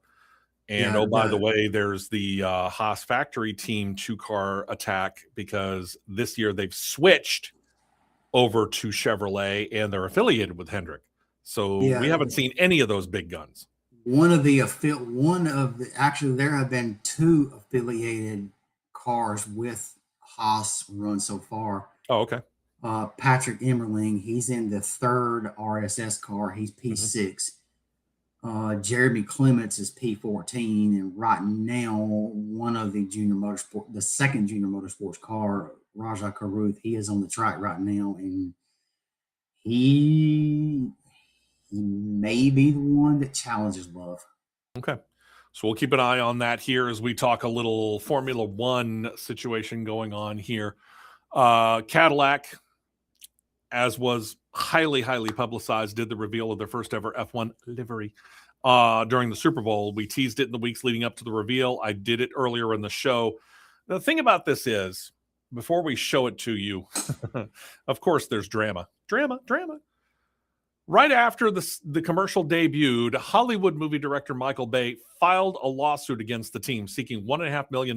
This is a civil suit. Bay claims that the team and CEO Dan Towers have, quote, apparently stolen Bay's ideas and work for the commercial without paying for them. It's a 19-page filing by Bay's attorneys, claims that Towers talked to Bay to get ideas and contribute to the project last November, claims that Bay, who directed films like Armageddon and the Transformers series, and his team were, quote, working nearly nonstop before Towers abruptly decided to go in a different direction and use someone else to complete the project. I don't know how far this is going to go. Probably it'll end up cutting a check and being done with it. Truth be told. Probably. All right. So as for the reveal itself, let's give you a look from 3 different angles. The first one is going to be looking at the car from the top. And if you look at the car from the top, from the front, you might notice the fact that it seems like it's kind of color changing here, but it is fairly plain. There's not a whole lot of color going on here. Let's put it that way. It is kind of plain Jane. Yeah, not a whole lot of color going on here, so it's kind of minimal, which is not a bad thing, because I mean, you could come out of the gate and gone ultimately garish. They chose not to. They chose basically a white and black platform, silver and black platform, whatever you want to call it. When you and I first looked at it, we thought Mercedes. Oh yeah, that was my first thought. You know, and go back to when Mercedes was doing the all black look with just a little bit of that aqua blue color for striping, and then all the lettering was basically the Mercedes silver, right? That's what you're going to get a lot of when you look at this. Very, very minimal here. TWG branding as we take a look at one of the side views here. And I forget which one's the first one here. Okay, this one's going to be what we would call the driver's side of your passenger car. This is the majority white side. You see the big TWG logo there on the side pod there. You got, of course, some of the other brands there, TWG, the parent company, the Caddy team, Jim Beam, Claro, Course Pacific. You can see some of those that are on there. Cadillac Crest, not quite as notable on this side as it is on the flip side. Producer John will show you the majority black side, but it is present on both of them. The Cadillac on the engine cover seems to show out a little bit more on this particular side of the car. It does, yeah. It does. I would have, if it had been me, if it had been me, I would have made that Cadillac Crest bigger on both sides to where it was more visible. Okay. Well, producer John's about to give us a little bit of a closer look here. You can kind of see where the Crest logo is right up behind the driver's head. That's the Crest logo in its full form, but it kind of also gets a bigger blown up treatment in a partial form, which also can, if you look at it, kind of mirror a checkered flag as it goes down the racing cowl. Then you see the number that's up there and everything. It's not a bad looking car, don't get me wrong. But again, they didn't come out swinging. They came out not necessarily looking for a home run. What they ended up doing was they hit a nice single up the middle, if you want to use a baseball term. It's a decent looking car. It doesn't, though, to me, stand out amongst what is now a crowd of 22 other cars. Right. It really doesn't. There you go. There's another look at the majority white side. Again, you see the crest right there, right in the air intake behind the driver's head. And then going back down towards the rear wing, it kind of continues in a much bigger form. Again, I don't mind it. It's not that I hate it. It's not that I dislike it. It's a good-looking car. It's just I think I might have gone maybe with a little more color. There were some people wondering why they didn't choose like something that Cadillac has done in the past, which is have yellow on there. But I think at this point in time, Cadillac is trying to go away from those brighter colors for whatever reason when it comes to their road cars. So I think this is just a kind of a continuation along those lines. Yeah, I think so too. And sometimes the basic regular colors can look the best. Yeah. Yeah. And again, it's not that it's a bad looking car. And Formula One rules do have some specific limitations about what teams can do when it comes to their look, their liveries, as Formula One likes to put it in. Both cars in a team now must look mostly the same. Again, there can be some subtle differences, but they must look mostly the same, preventing two different looks on the cars, making things more difficult for the radio and TV announcers and fans to quickly identify it. And that came about because you go back to 1999, British American Racing debuted with cars that were, like the Cadillac car, split half and half, but they used the different halves on both cars to feature different sponsors on both different cars. So it prompted the cars to look vastly different from one another, apparently too different for Formula One. So they created the rule that said, hey, your cars have to look vastly similar. They don't have to mirror each other perfectly, but they have to look very similar. And it's really just led to the point to where the cars do look like mirror images of each other when you look at the two team cars, whichever team you're talking about. Right. And it does make it easier to identify them. So that's not a bad thing. Towers admitted on Monday, the day after the Super Bowl ad aired, that the creative ideas used for the final commercial were decided upon before they got any advice from Bay. Let's go back to that lawsuit. He said, quote, I think our reaction is that we have a lot of respect for Michael. I think it's disappointing he chose to do that, sue us. We were wanting to talk to him about a role as a director, not taking creative ideas from him. So I think the group translation is that we worked with what we did, and we did an excellent job in developing in that. I'm confident it'll be resolved amicably. But from our standpoint, last night, it was a huge success. We're very proud of the work that was done. And that's all I can say on it. I asked you, because I went away from the Super Bowl at halftime. And no, it's not a political statement. Let me make that clear. First things first. But Bad Bunny's not my kind of music. Producer John knows that. Matt has ridden with me. John has known me since 1988. Bad Bunny's not the kind of music I listen to. I don't choose to listen to it. It's not my style. Plus, I don't speak Spanish that well, and Bad Bunny decided to do apparently the entirety of the halftime show, from what I heard, in Spanish. Doesn't do anything for me, doesn't move the needle for me. So I went off and I decided to go catch up with what was going on in the Olympics, and I found that Peacock's coverage of women's hockey to be more compelling than Bad Bunny. And I got to thinking about it as the third quarter rolled on in the Super Bowl when I went back to the game, and I thought, wonder if I missed the Cadillac livery reveal. So I texted you and you said it was scheduled to be early in the fourth quarter. Okay, great. The truth of the matter is, you and I are both avid Patriots fans, but it doesn't matter whether we're Patriots or Seahawks fans. Going up through three quarters, the game was kind of boring. And then some. You know, it did get exciting in the fourth quarter. We finally saw some offensive action. We saw an explosion of offensive performance on both teams, to their credit, but it took until the fourth quarter to get to that point. So if people checked out before they got to the fourth quarter and before they got to that commercial, I can kind of understand why. Yeah, for sure, because I called just a few minutes just because I wanted to just see what it would turn out to be like.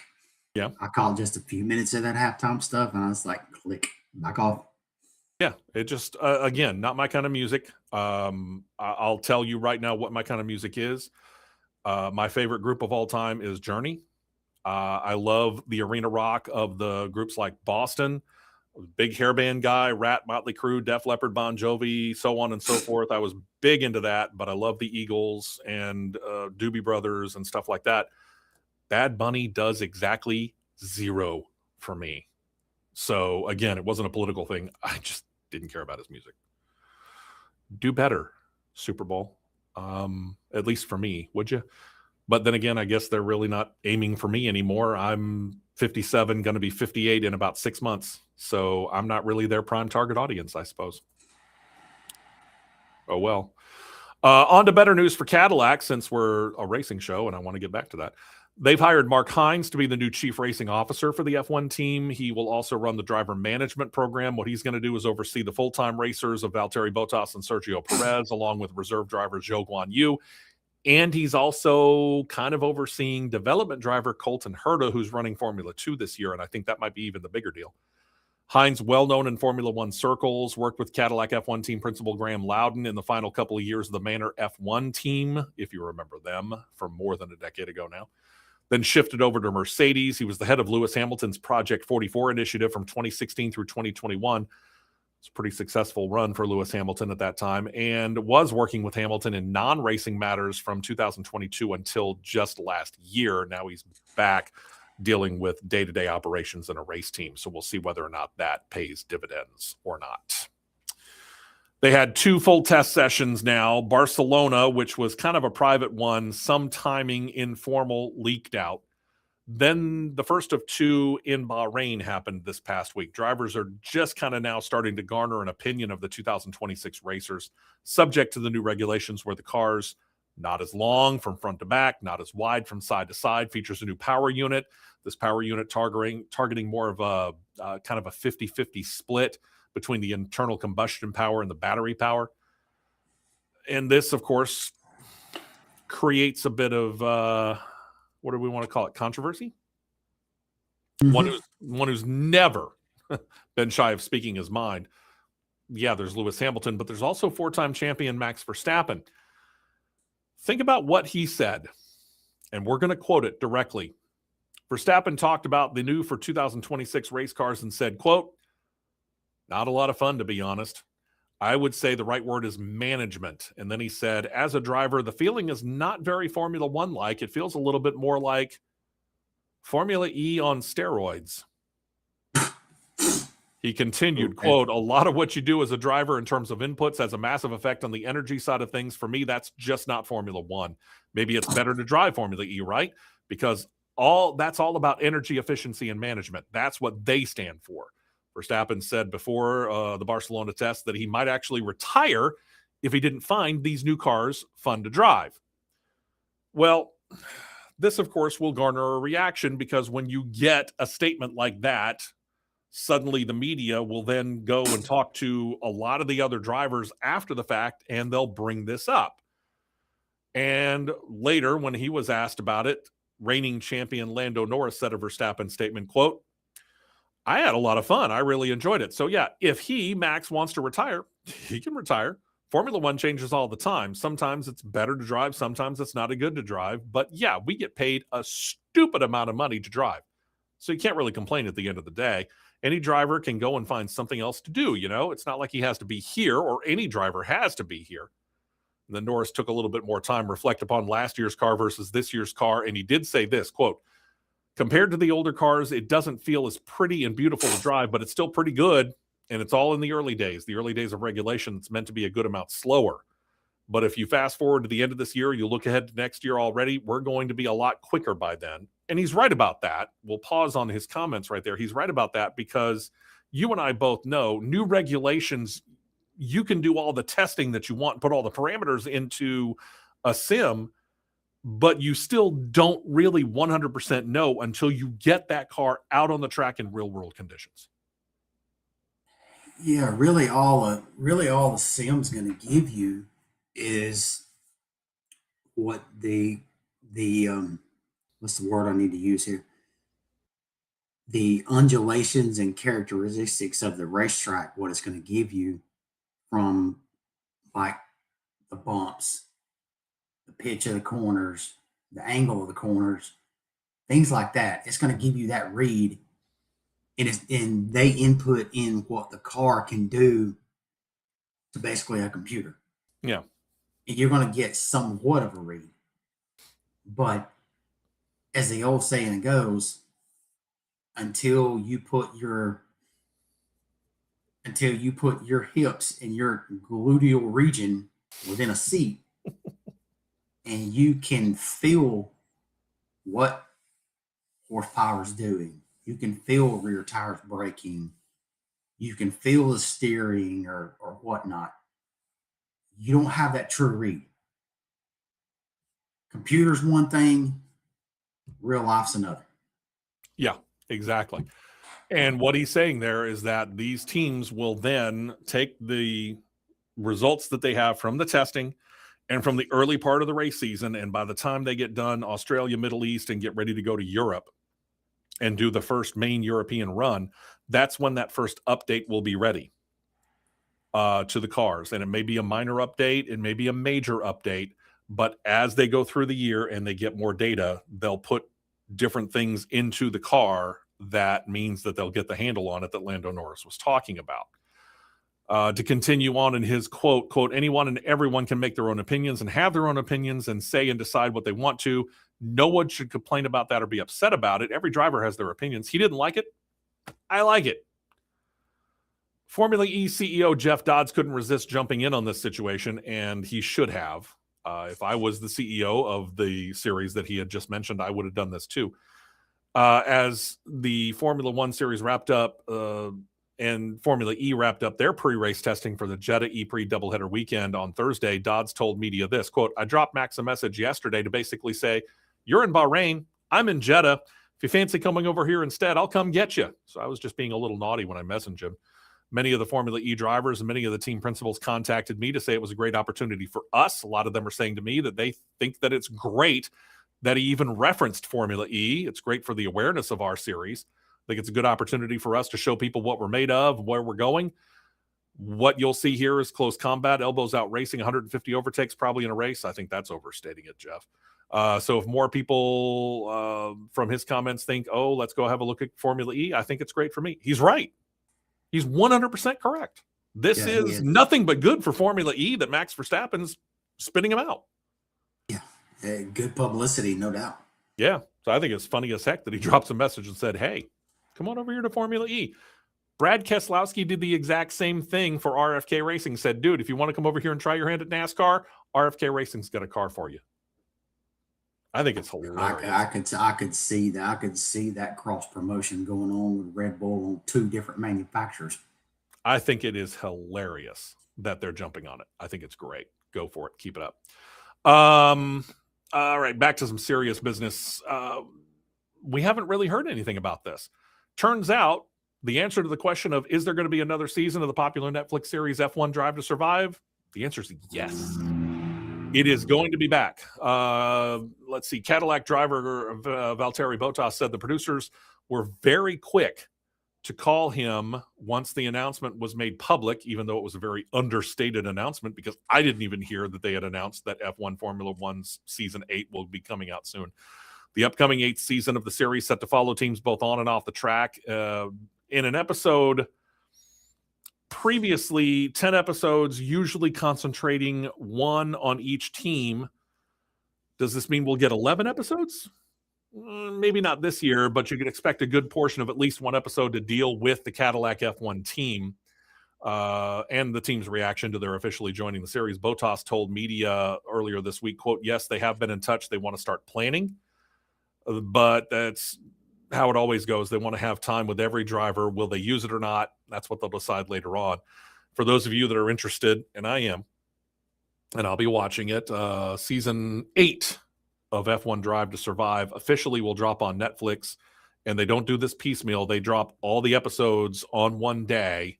It's February the 27th.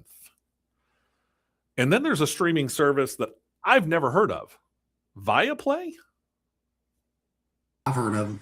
Okay, I have never heard of Viaplay, but apparently they are out there doing some new and original stuff too, and they've got their own 3-part documentary series coming out on Max Verstappen, the aforementioned, titled Max Verstappen New Ground, that debuted earlier this week, the 10th, episode 1.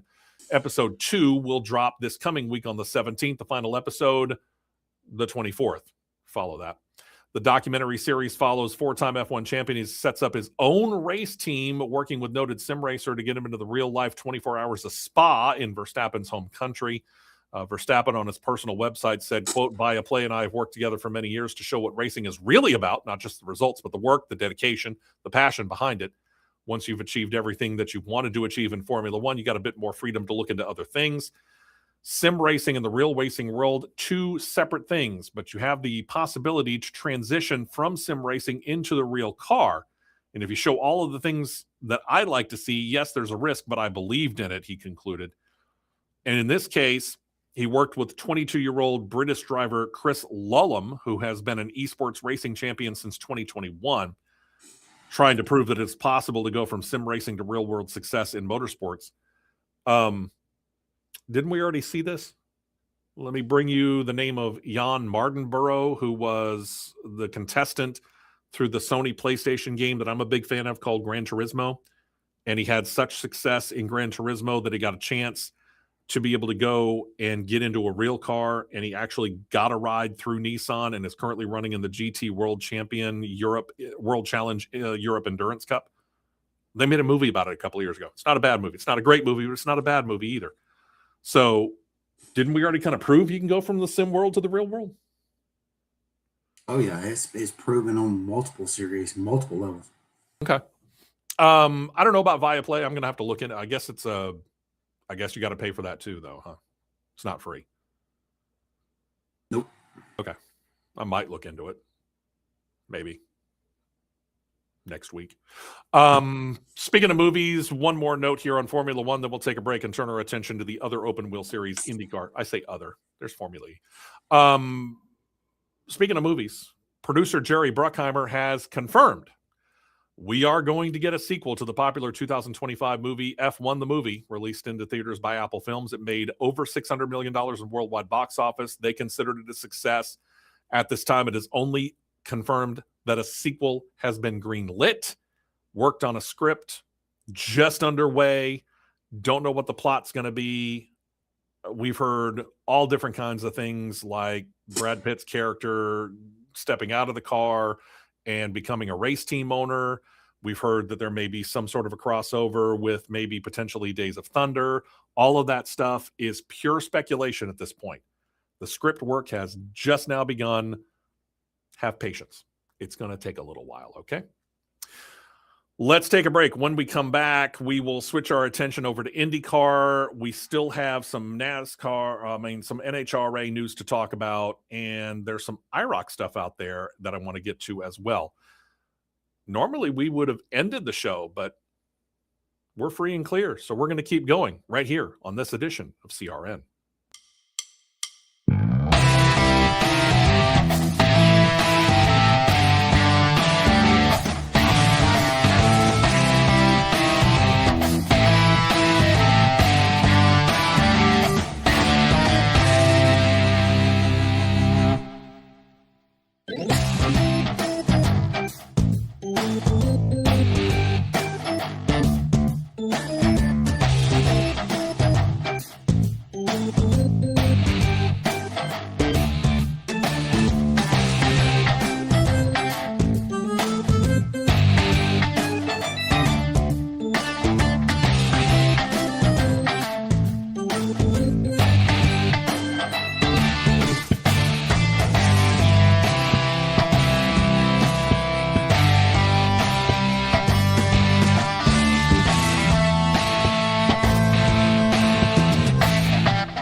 Welcome back in here on an extended edition of CRN, where we're having a good time, just kind of being a little bit loose and going long form on a lot of things. Appreciate producer John doing all that he's doing. I'm Steve West. That is Matt Nicholson. And if you are relatively new to us, this is what we do. And we cover a lot of major racing series all around the world. We have talked about NASCAR's all three top levels. We've talked a little bit of IndyCar. We've talked a little bit of Formula One.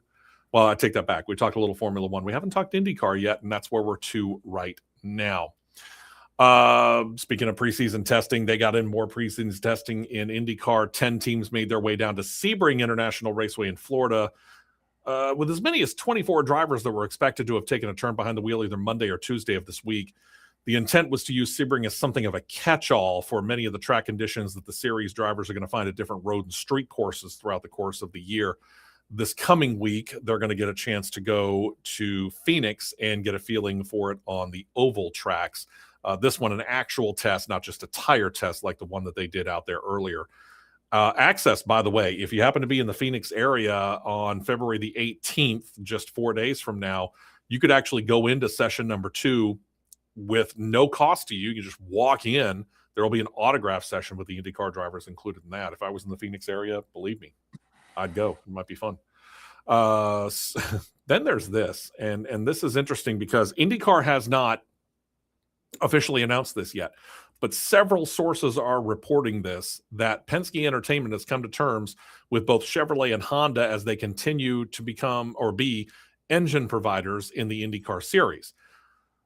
I don't think that's a big shock, but at the same point in time, there has been talk that Honda may or may not reallocate their resources, maybe to go racing in NASCAR. We don't know. But they will both continue to be there for at least, I don't know what you want to call it, the foreseeable future. Yeah. The official statement should come soon, but the funny thing is that IndyCar did put out a picture that producer John's about to show you here that does indeed show this. This is on IndyCar's official page. So I do find it interesting that this picture shows up, but yet IndyCar hasn't made an announcement officially yet. And it may be that they're working out trying to get everything finalized. I don't know. True. All right. So what do we mean when we say this?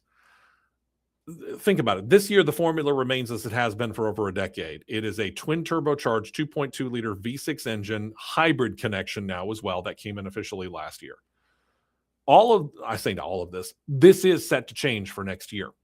The hybrid and the twin turbos will continue, but the engine displacement is going to go from a 2.2 liter to a 2.4 liter. And then 2028, so that's 2027 under the current DW12 chassis. Well, in 2028, we're going to get a brand new chassis.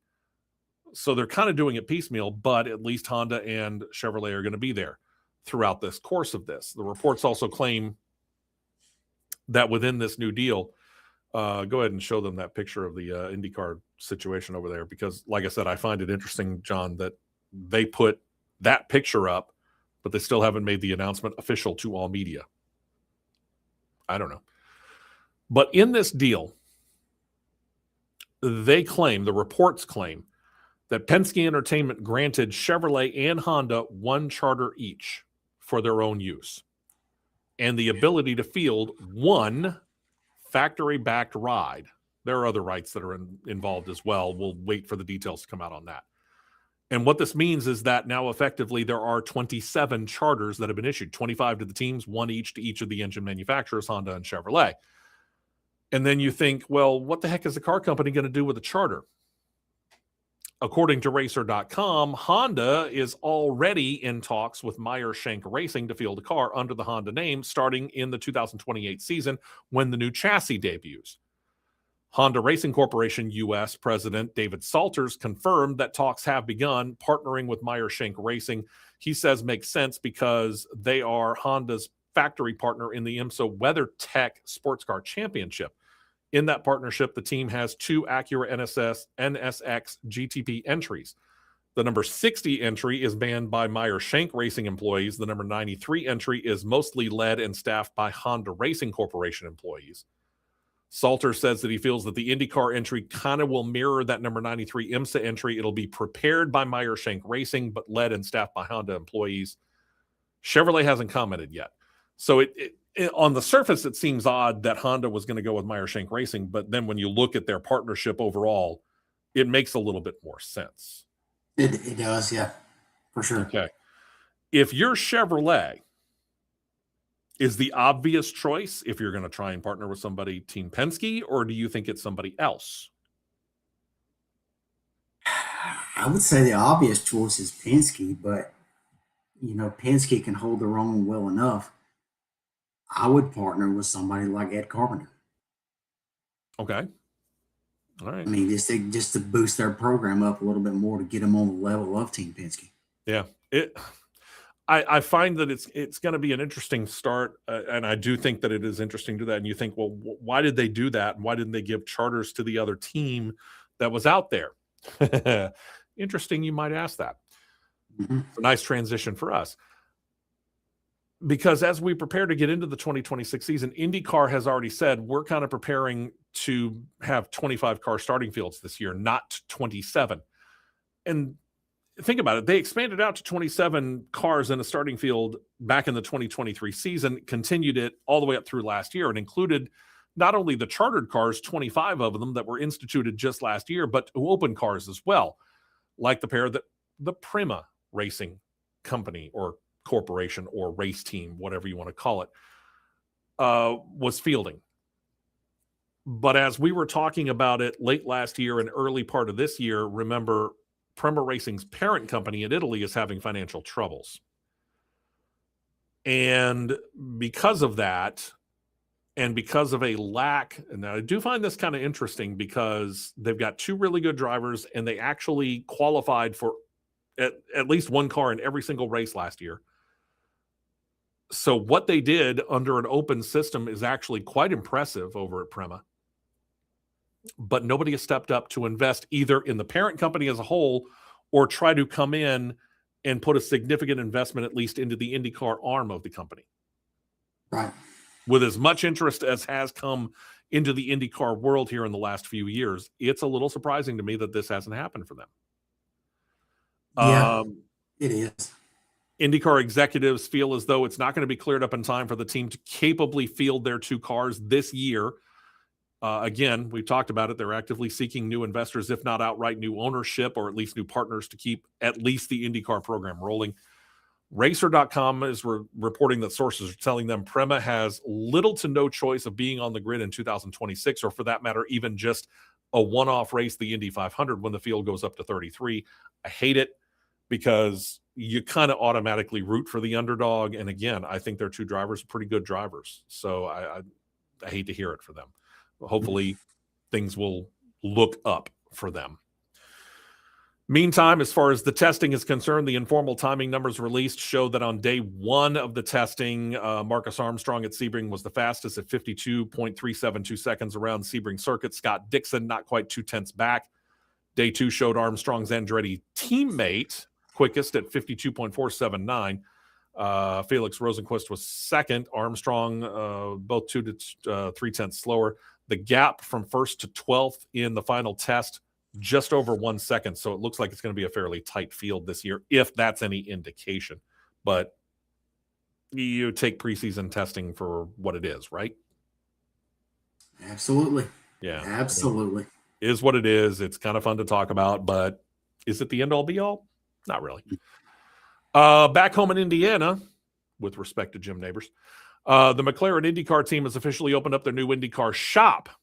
Now, is not totally alien to be in an IndyCar position, because this used to be the Andretti Global. Oh, wow. Second show in a row that I've had to sneeze right in the middle of a segment. I hope this is not a trend. McLaren took over the old Andretti Global, or Andretti Auto Shop, Autosport Shop. And they did this officially in June of 2025. But they didn't move in immediately. What they did was they started an immediate overhaul, renovation, and expansion of the building. So we're going to give you a couple of different looks inside of the building here from some pictures that we saw on McLaren's official social media accounts. And John's about to start showing them to you. The lobby, much bigger, much more fan-friendly. Several things those who go and tour the shop will be able to see and do. Obviously, you can see a couple of the McLaren cars. And wow, you want to talk about that papaya orange. That papaya orange is everywhere. I'll get back to that in a second. Second floor has an expanded situation as well. Mezzanine that fans can go up. They can oversee the shop floor. And if there happens to be work going on, you can go in and see that. State-of-the-art fitness center that you're seeing right now. There's what they call a recovery center for the McLaren employees as well. They have different conference rooms. All the conference rooms are apparently themed to different tracks. We're going to show you the one that's themed after the Indianapolis Motor Speedway, for example. So there's a few of those out there. There's obviously an area where you can go in, and this is probably in the lobby, truth be told, where you can see some of the trophies that McLaren Racing, specifically Aero McLaren, the Indycar arm, has won over the years. As I noted, this papaya orange, this signature color of the Aero McLaren race team, now the McLaren race team, because Aero is kind of just a sponsor and it's not really, I guess they're a title sponsor. We can still call them Aero McLaren, but it's all McLaren. What used to be Schmidt-Peterson Motorsports, the Schmidt and the Peterson are pretty much gone now. But this, I came across a picture and I thought about using it. And I'm like, why am I going to show a toilet? But they showed one of the restrooms, and the toilet is papaya orange. I saw that.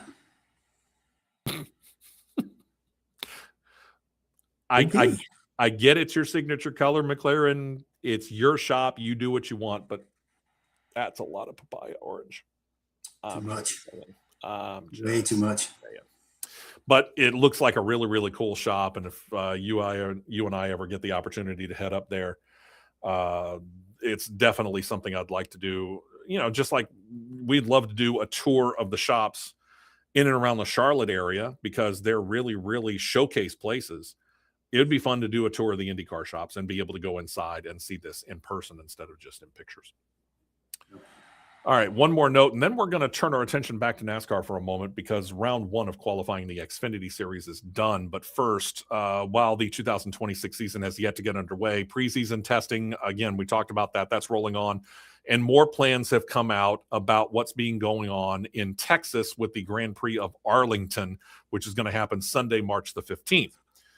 Now, we've shown this to you on a map, but just to reiterate, this race is going to take place on the streets of Arlington, Texas, in and around the area where the National Football League's Dallas Cowboys have their home stadium. The Major League Baseball team, Texas Rangers, have their team. The Major League Soccer and UFL teams that are in and around the Dallas area also have their home in the old Texas Rangers Stadium. So it's no surprise that in specifically the case of the Dallas Cowboys and the Texas Rangers, they're going to be a part of it. And these two guys, if you are familiar with stick and ball sports in the Dallas area, these two should come as no surprise that the co-grand marshals of the inaugural Grand Prix of Arlington are going to be noted former Dallas Cowboy DeMarcus Ware, who is a Pro Football Hall of Famer, and former Texas Rangers catcher Ivan Pudge Rodriguez, who is also in the Baseball Hall of Fame. They are going to pair to deliver the famed command to start engines, and I think that that's really, really cool that you can get that kind of star power. It is something that we're seeing more and more across IndyCar and NASCAR, that you're getting these stars, not just for the premier races, your Indy 500s, your Daytona 500s, but your races like this. So it's going to be real interesting to see how things go along. You and I have long said, if you don't get people from the movie Top Gun out to San Diego when NASCAR heads out and does that race on the Coronado Naval Base, you're missing a fantastic opportunity. And that's just one example. Yeah. So I like it. Keep it up. And let's see who else comes, and who knows who we might be able to get for our two races at Talladega this year, for example. All right, real quick, we're going to take a break here in a moment for producer John, but before we do that, let's turn our attention back over to the O'Reilly Auto Parts Series. They got a race coming up a little bit later on this afternoon. Round 1 of the 2-round qualifying is done. Who moved on to compete for the pole? It was William Sawalich, Jesse Love, Austin Hill, Sam Mayer, Sheldon Creed, Corey Day, Rajah Caruth, Patrick Staropoli, Taylor Gray, and Ryan Sieg. Ryan Sieg is an interesting one. Patrick Staropoli is also an interesting one because we just talked about him coming on board. This is a guy who's an eye doctor by general trade and now starting to get back into the racing world, which apparently was one of his first loves. I find that interesting that he got into the top 10 and moved on to round number 2. Yeah, I mean, being an RCR affiliated car. Yeah. Okay, we'll see what happens. All right, when we come back, we'll get ready to wrap up the show. So what usually is a 2-hour show will fit into 3 hours. How's that? Works out perfectly, doesn't it? National Hot Rod Association, we got news from them. We got news from Formula E, and there's news from the IHRA series coming up. That'll be right after we take this short break to stretch our legs and grab something to drink here on CRN.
Welcome back in for what is going to be our final segment here this morning. Here we've gone what normally is a 2-hour show for almost 3 hours. It'll be 3 hours by the time it's done, just to let you know.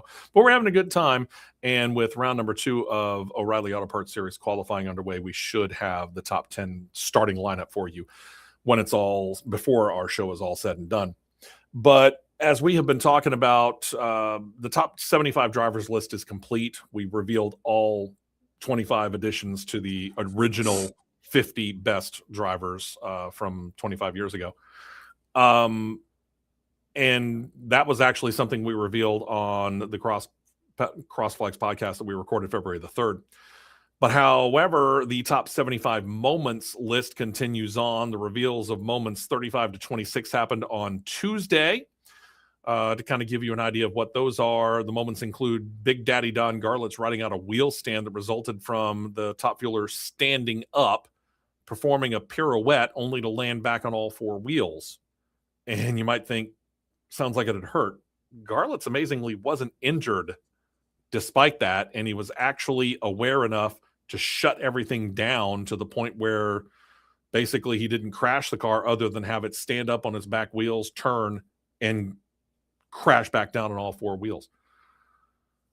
There's a reason why Big Daddy Don Garlits is in the Hall of Fame and considered one of the best ever behind the wheel of a dragster. Doesn't matter who you're talking about.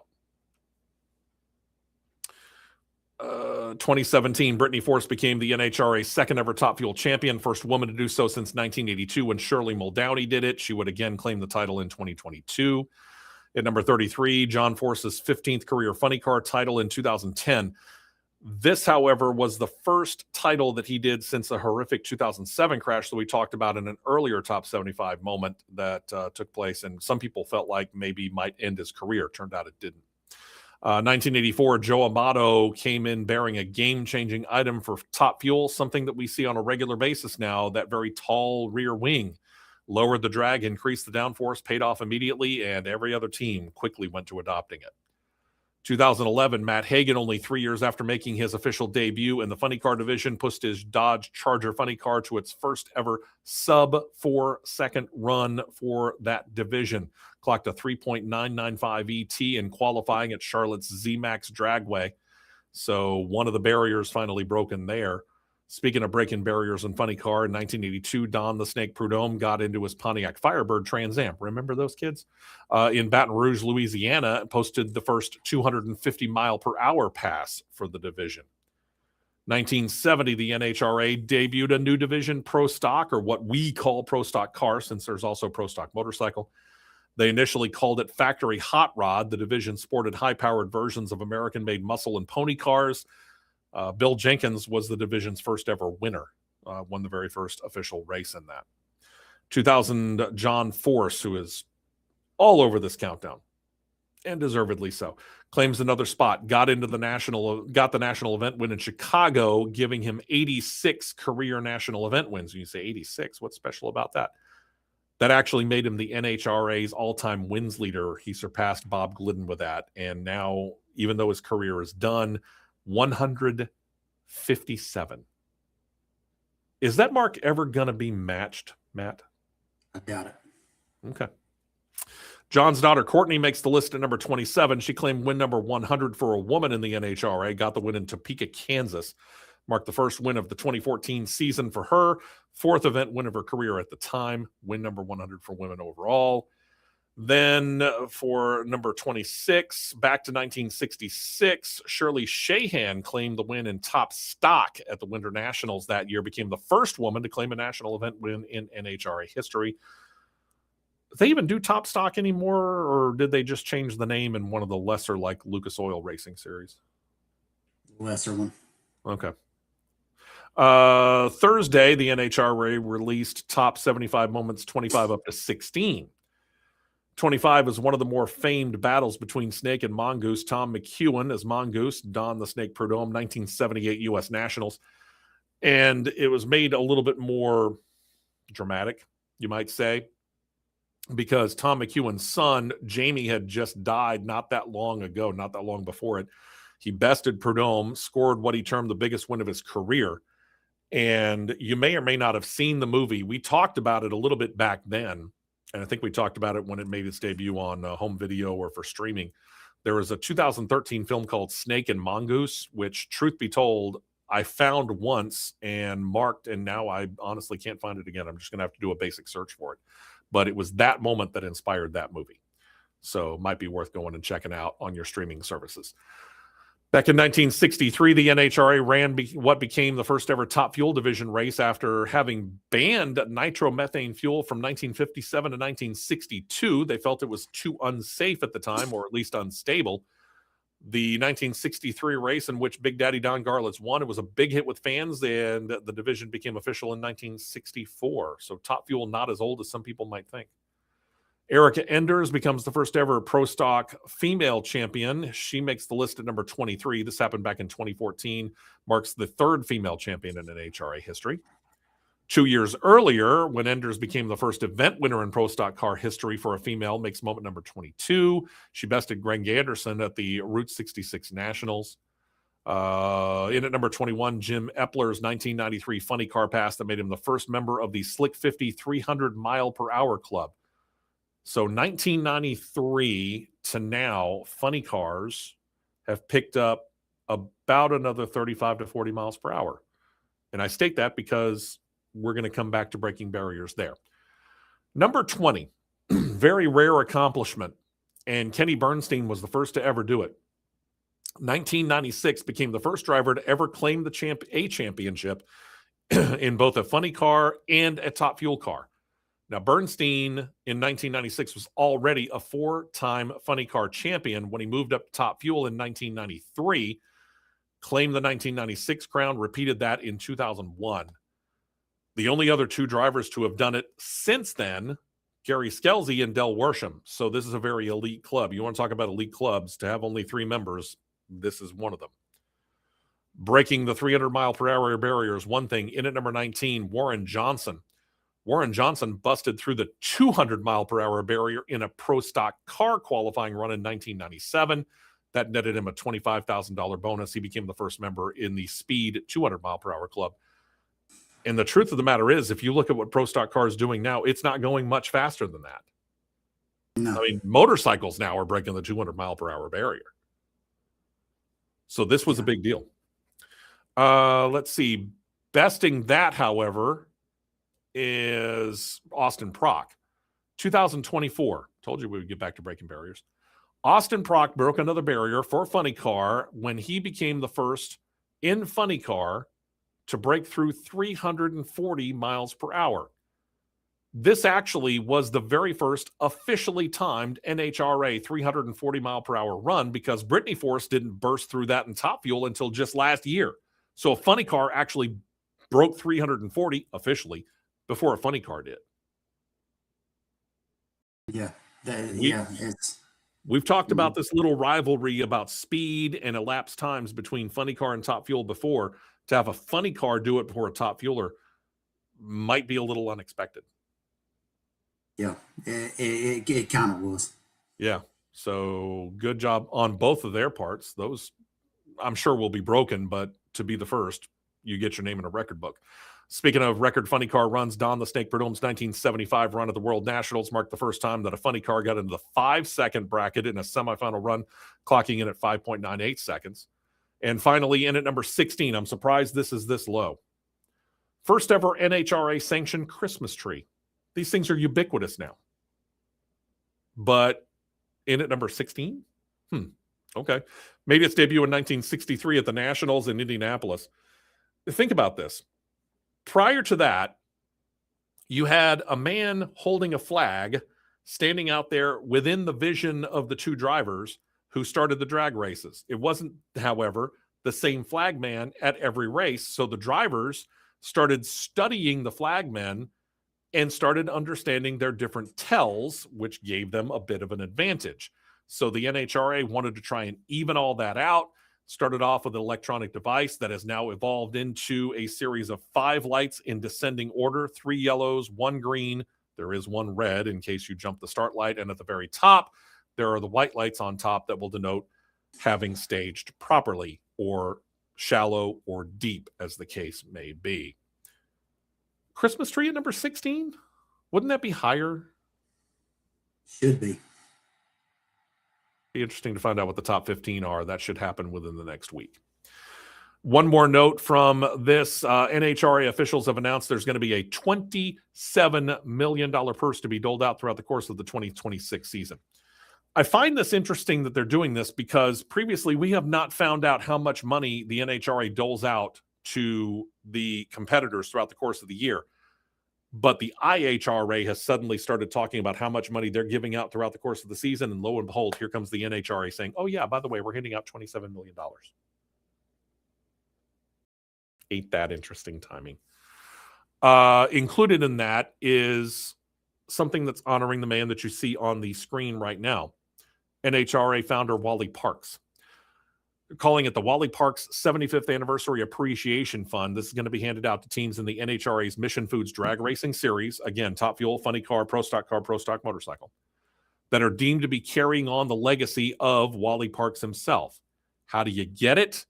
Teams are encouraged to, but not required to, promote the next event on the schedule, display an NHRA 75th Anniversary decal on their racers, plus a 75th Anniversary flag on their haulers at the events through the course of the year. This is a obviously 1 year only program developed by the NHRA specifically for this year. Not really 100% sure how much money is going to be handed out. Could be, I'm hearing rumors of as much as $500,000. It's not a bad little bonus. No, not bad at all. One would think, though, that with the ground that the NHRA has made over the years, this would be a no-brainer that you'd want to do as much as you could to promote your series. Am I wrong? No, you're not. Okay. Plus, on top of that, as we've said, if they're not shooting directly at the broadside of the NHRA, they're certainly putting a shot across the bow. Here comes the IHRA. And this goes back to one of your bold predictions that we made through the course of the most recent Cross Flags episode. We made a bunch of bold predictions for pretty much every series that we cover. And one of your bold predictions was that a number of NHRA drivers, noting that there is an opening in the schedule, will probably show up at the event in Montgomery, Alabama, as they're making their way from Georgia up to, where were they going? Illinois? Chicago, yeah. And if that holds true, that just means that the NHRA knows that they need to promote themselves that much more. Yeah, they do. All right, we'll see where it goes. They do. All right, real quick update. How's qualifying going? It's over with. Austin Hill got the pole.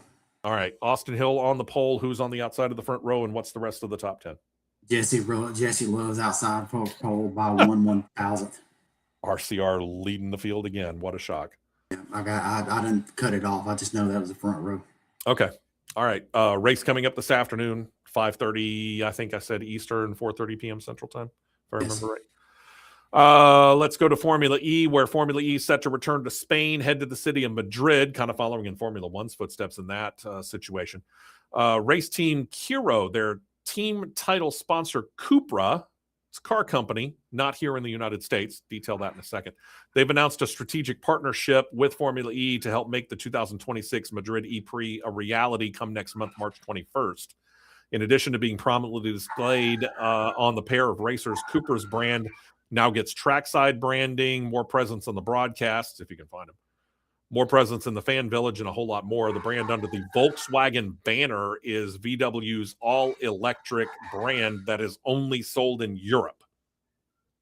But it's not the point. They're going to use the Madrid race to debut their Raval, spelled R-A-V-A-L, Raval model, the brand's electric company family car, 4 models that are going to be sold in Europe, at least initially. They say they may expand it out later. Could Cooper come to the United States? Maybe. I don't know. We'll see. I guess it all depends upon regulations. And let's face it, the United States hasn't been overtly quick to adopt the electric car. So we'll find out. What is this year, the Lola ABT or APT Formula E program. Next year, going to drop the ABT part of it. Lola, the British maker who's long been involved in racing around the world, got back into it, teamed with Yamaha to produce not only powertrains for the all-electric series, but then decided they were going to become a full works team. They took over the APT program even though some managers from the German firm remained in charge. So therefore, ABT Abt was kept as part of the team name. But once this season is done, that goes away as well. Lola informed the German company they're going to go it by themselves from now on. Team principal Mark Preston said with the continued growth of the organization, long-term commitment to Formula E, and additional projects in the pipeline, Lola Cars has made the decision to consolidate its Formula E operations in-house at our Silverstone headquarters. This will enable us to streamline activities, increase expertise, a whole lot of basic PR stuff. ABT has been in Formula E pretty much from the get-go. They worked with a German automaker, Audi, for 7 years. They were actually running the team for a while, just using Audi as the team name. Finished in the top 3 in the team standings 5 of those 7 years. Won a team title, claimed a driver's title with Lucas deGrassi.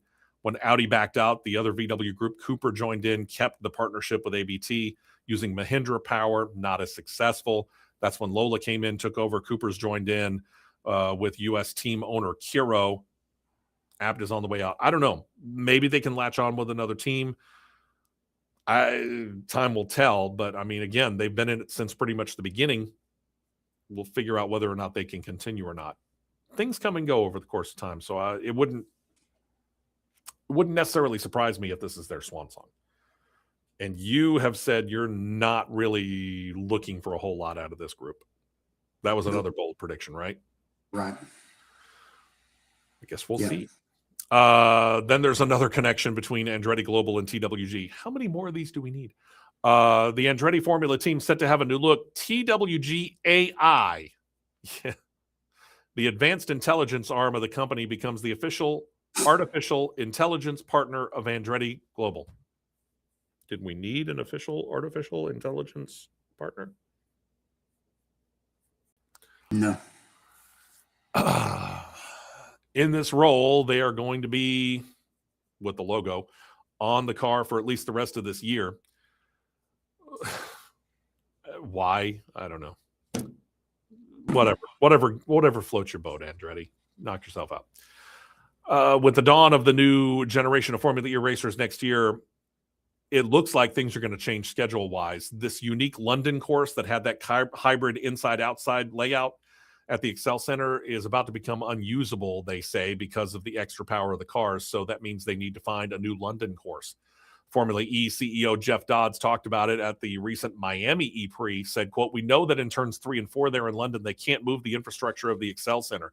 It's not going to be moved. So what we're going to do, we're going to end up having to either depower the cars." I have a personal challenge, which is launching the new car that's 71% more powerful. Turning the power down just doesn't feel right for me. They've been a brilliant location for us, but I think this is quoting, highly, highly, highly unlikely that we could put on a show there. So where to go? I mean, they've talked about doing a downtown London race. Do me a favor, Formula E, if you're literally going to make these cars more powerful, step more into Formula One territory. You've got 2 great, not just 1, 2 great tracks that Formula One in their history have raced on in England. Go to one.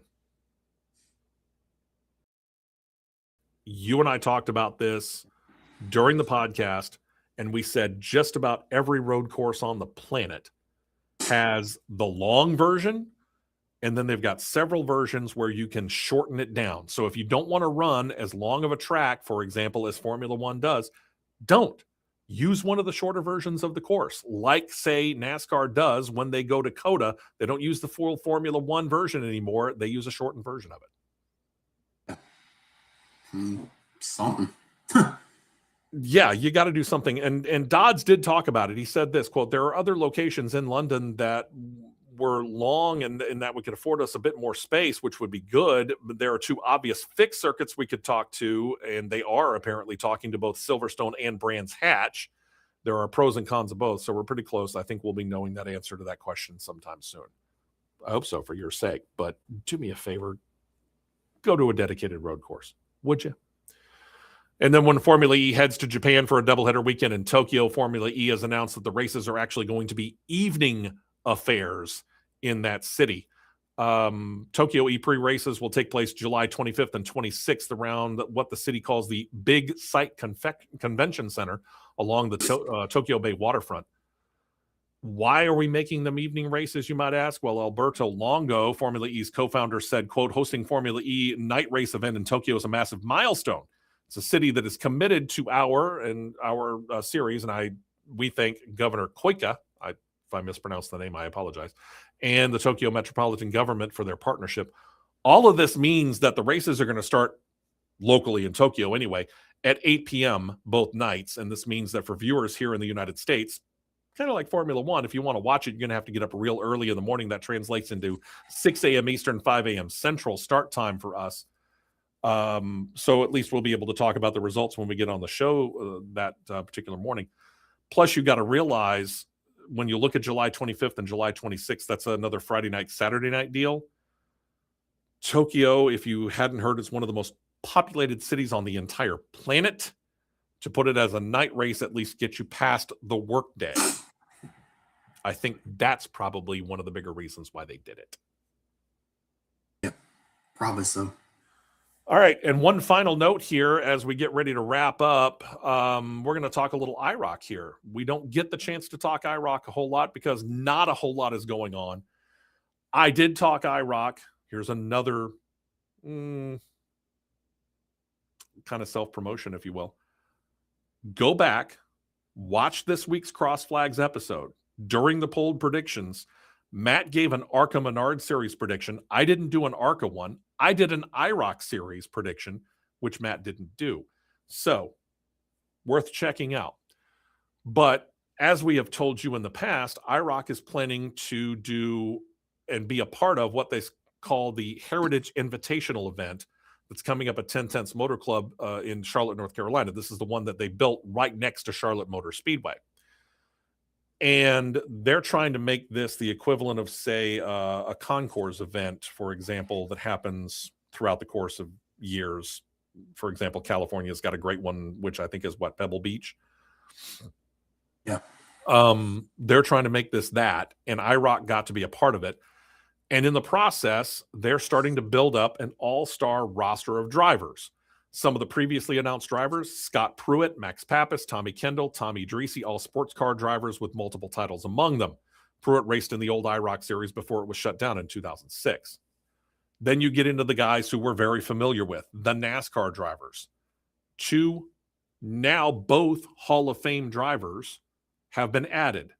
They are four-time Cup Series champion Jeff Gordon and Kurt Busch, who has won one Cup Series title and is a brand new inductee into the NASCAR Hall of Fame. You can see them wearing some IROC outfits here when John puts the picture up. Kurt Busch, Jeff Gordon, also joining former NASCAR and IROC drivers like Bobby Labonte, Mark Martin, and Ken Schrader, amongst all the sports car drivers that I already talked about here. This is going to be an all-star lineup in cars that the IROC series put out from their debut in 1975 all the way to their end in 2026.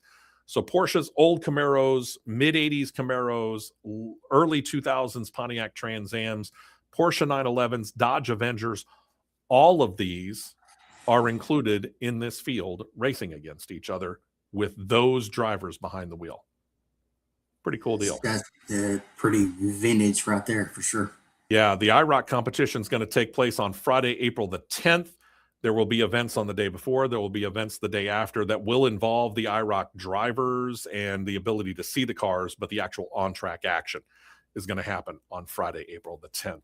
So if you happen to be in the Charlotte area, I would make that appointment viewing up in Concord, North Carolina.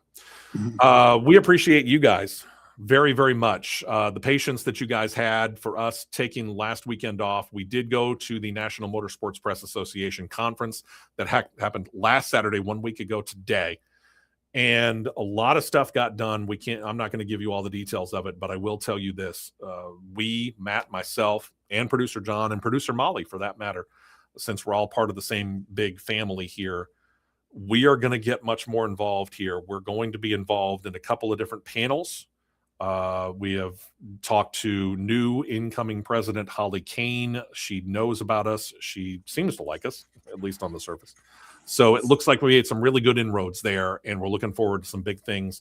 Plus, there's some stuff coming up this week that might also denote a big future for us. So stick around, stay with us. We appreciate your fandom. Don't forget the comments. We appreciate the great chat. It's been a lot of fun. Comments down below. Subscribe if you already have. Thank you very much. Tell your friends. We're hoping to get 175. We're so close to 175. And then, of course, we want to get up to 200. So we appreciate you being a part of the show. We should be back next week in our regular 2-hour slot with the flagship station also involved. We appreciate you. Thank you very much to producer John and my co-host Matt. And on behalf of them, we thank you for watching this extended version of the Championship Racing Network. This has been a presentation of the Championship Racing Network.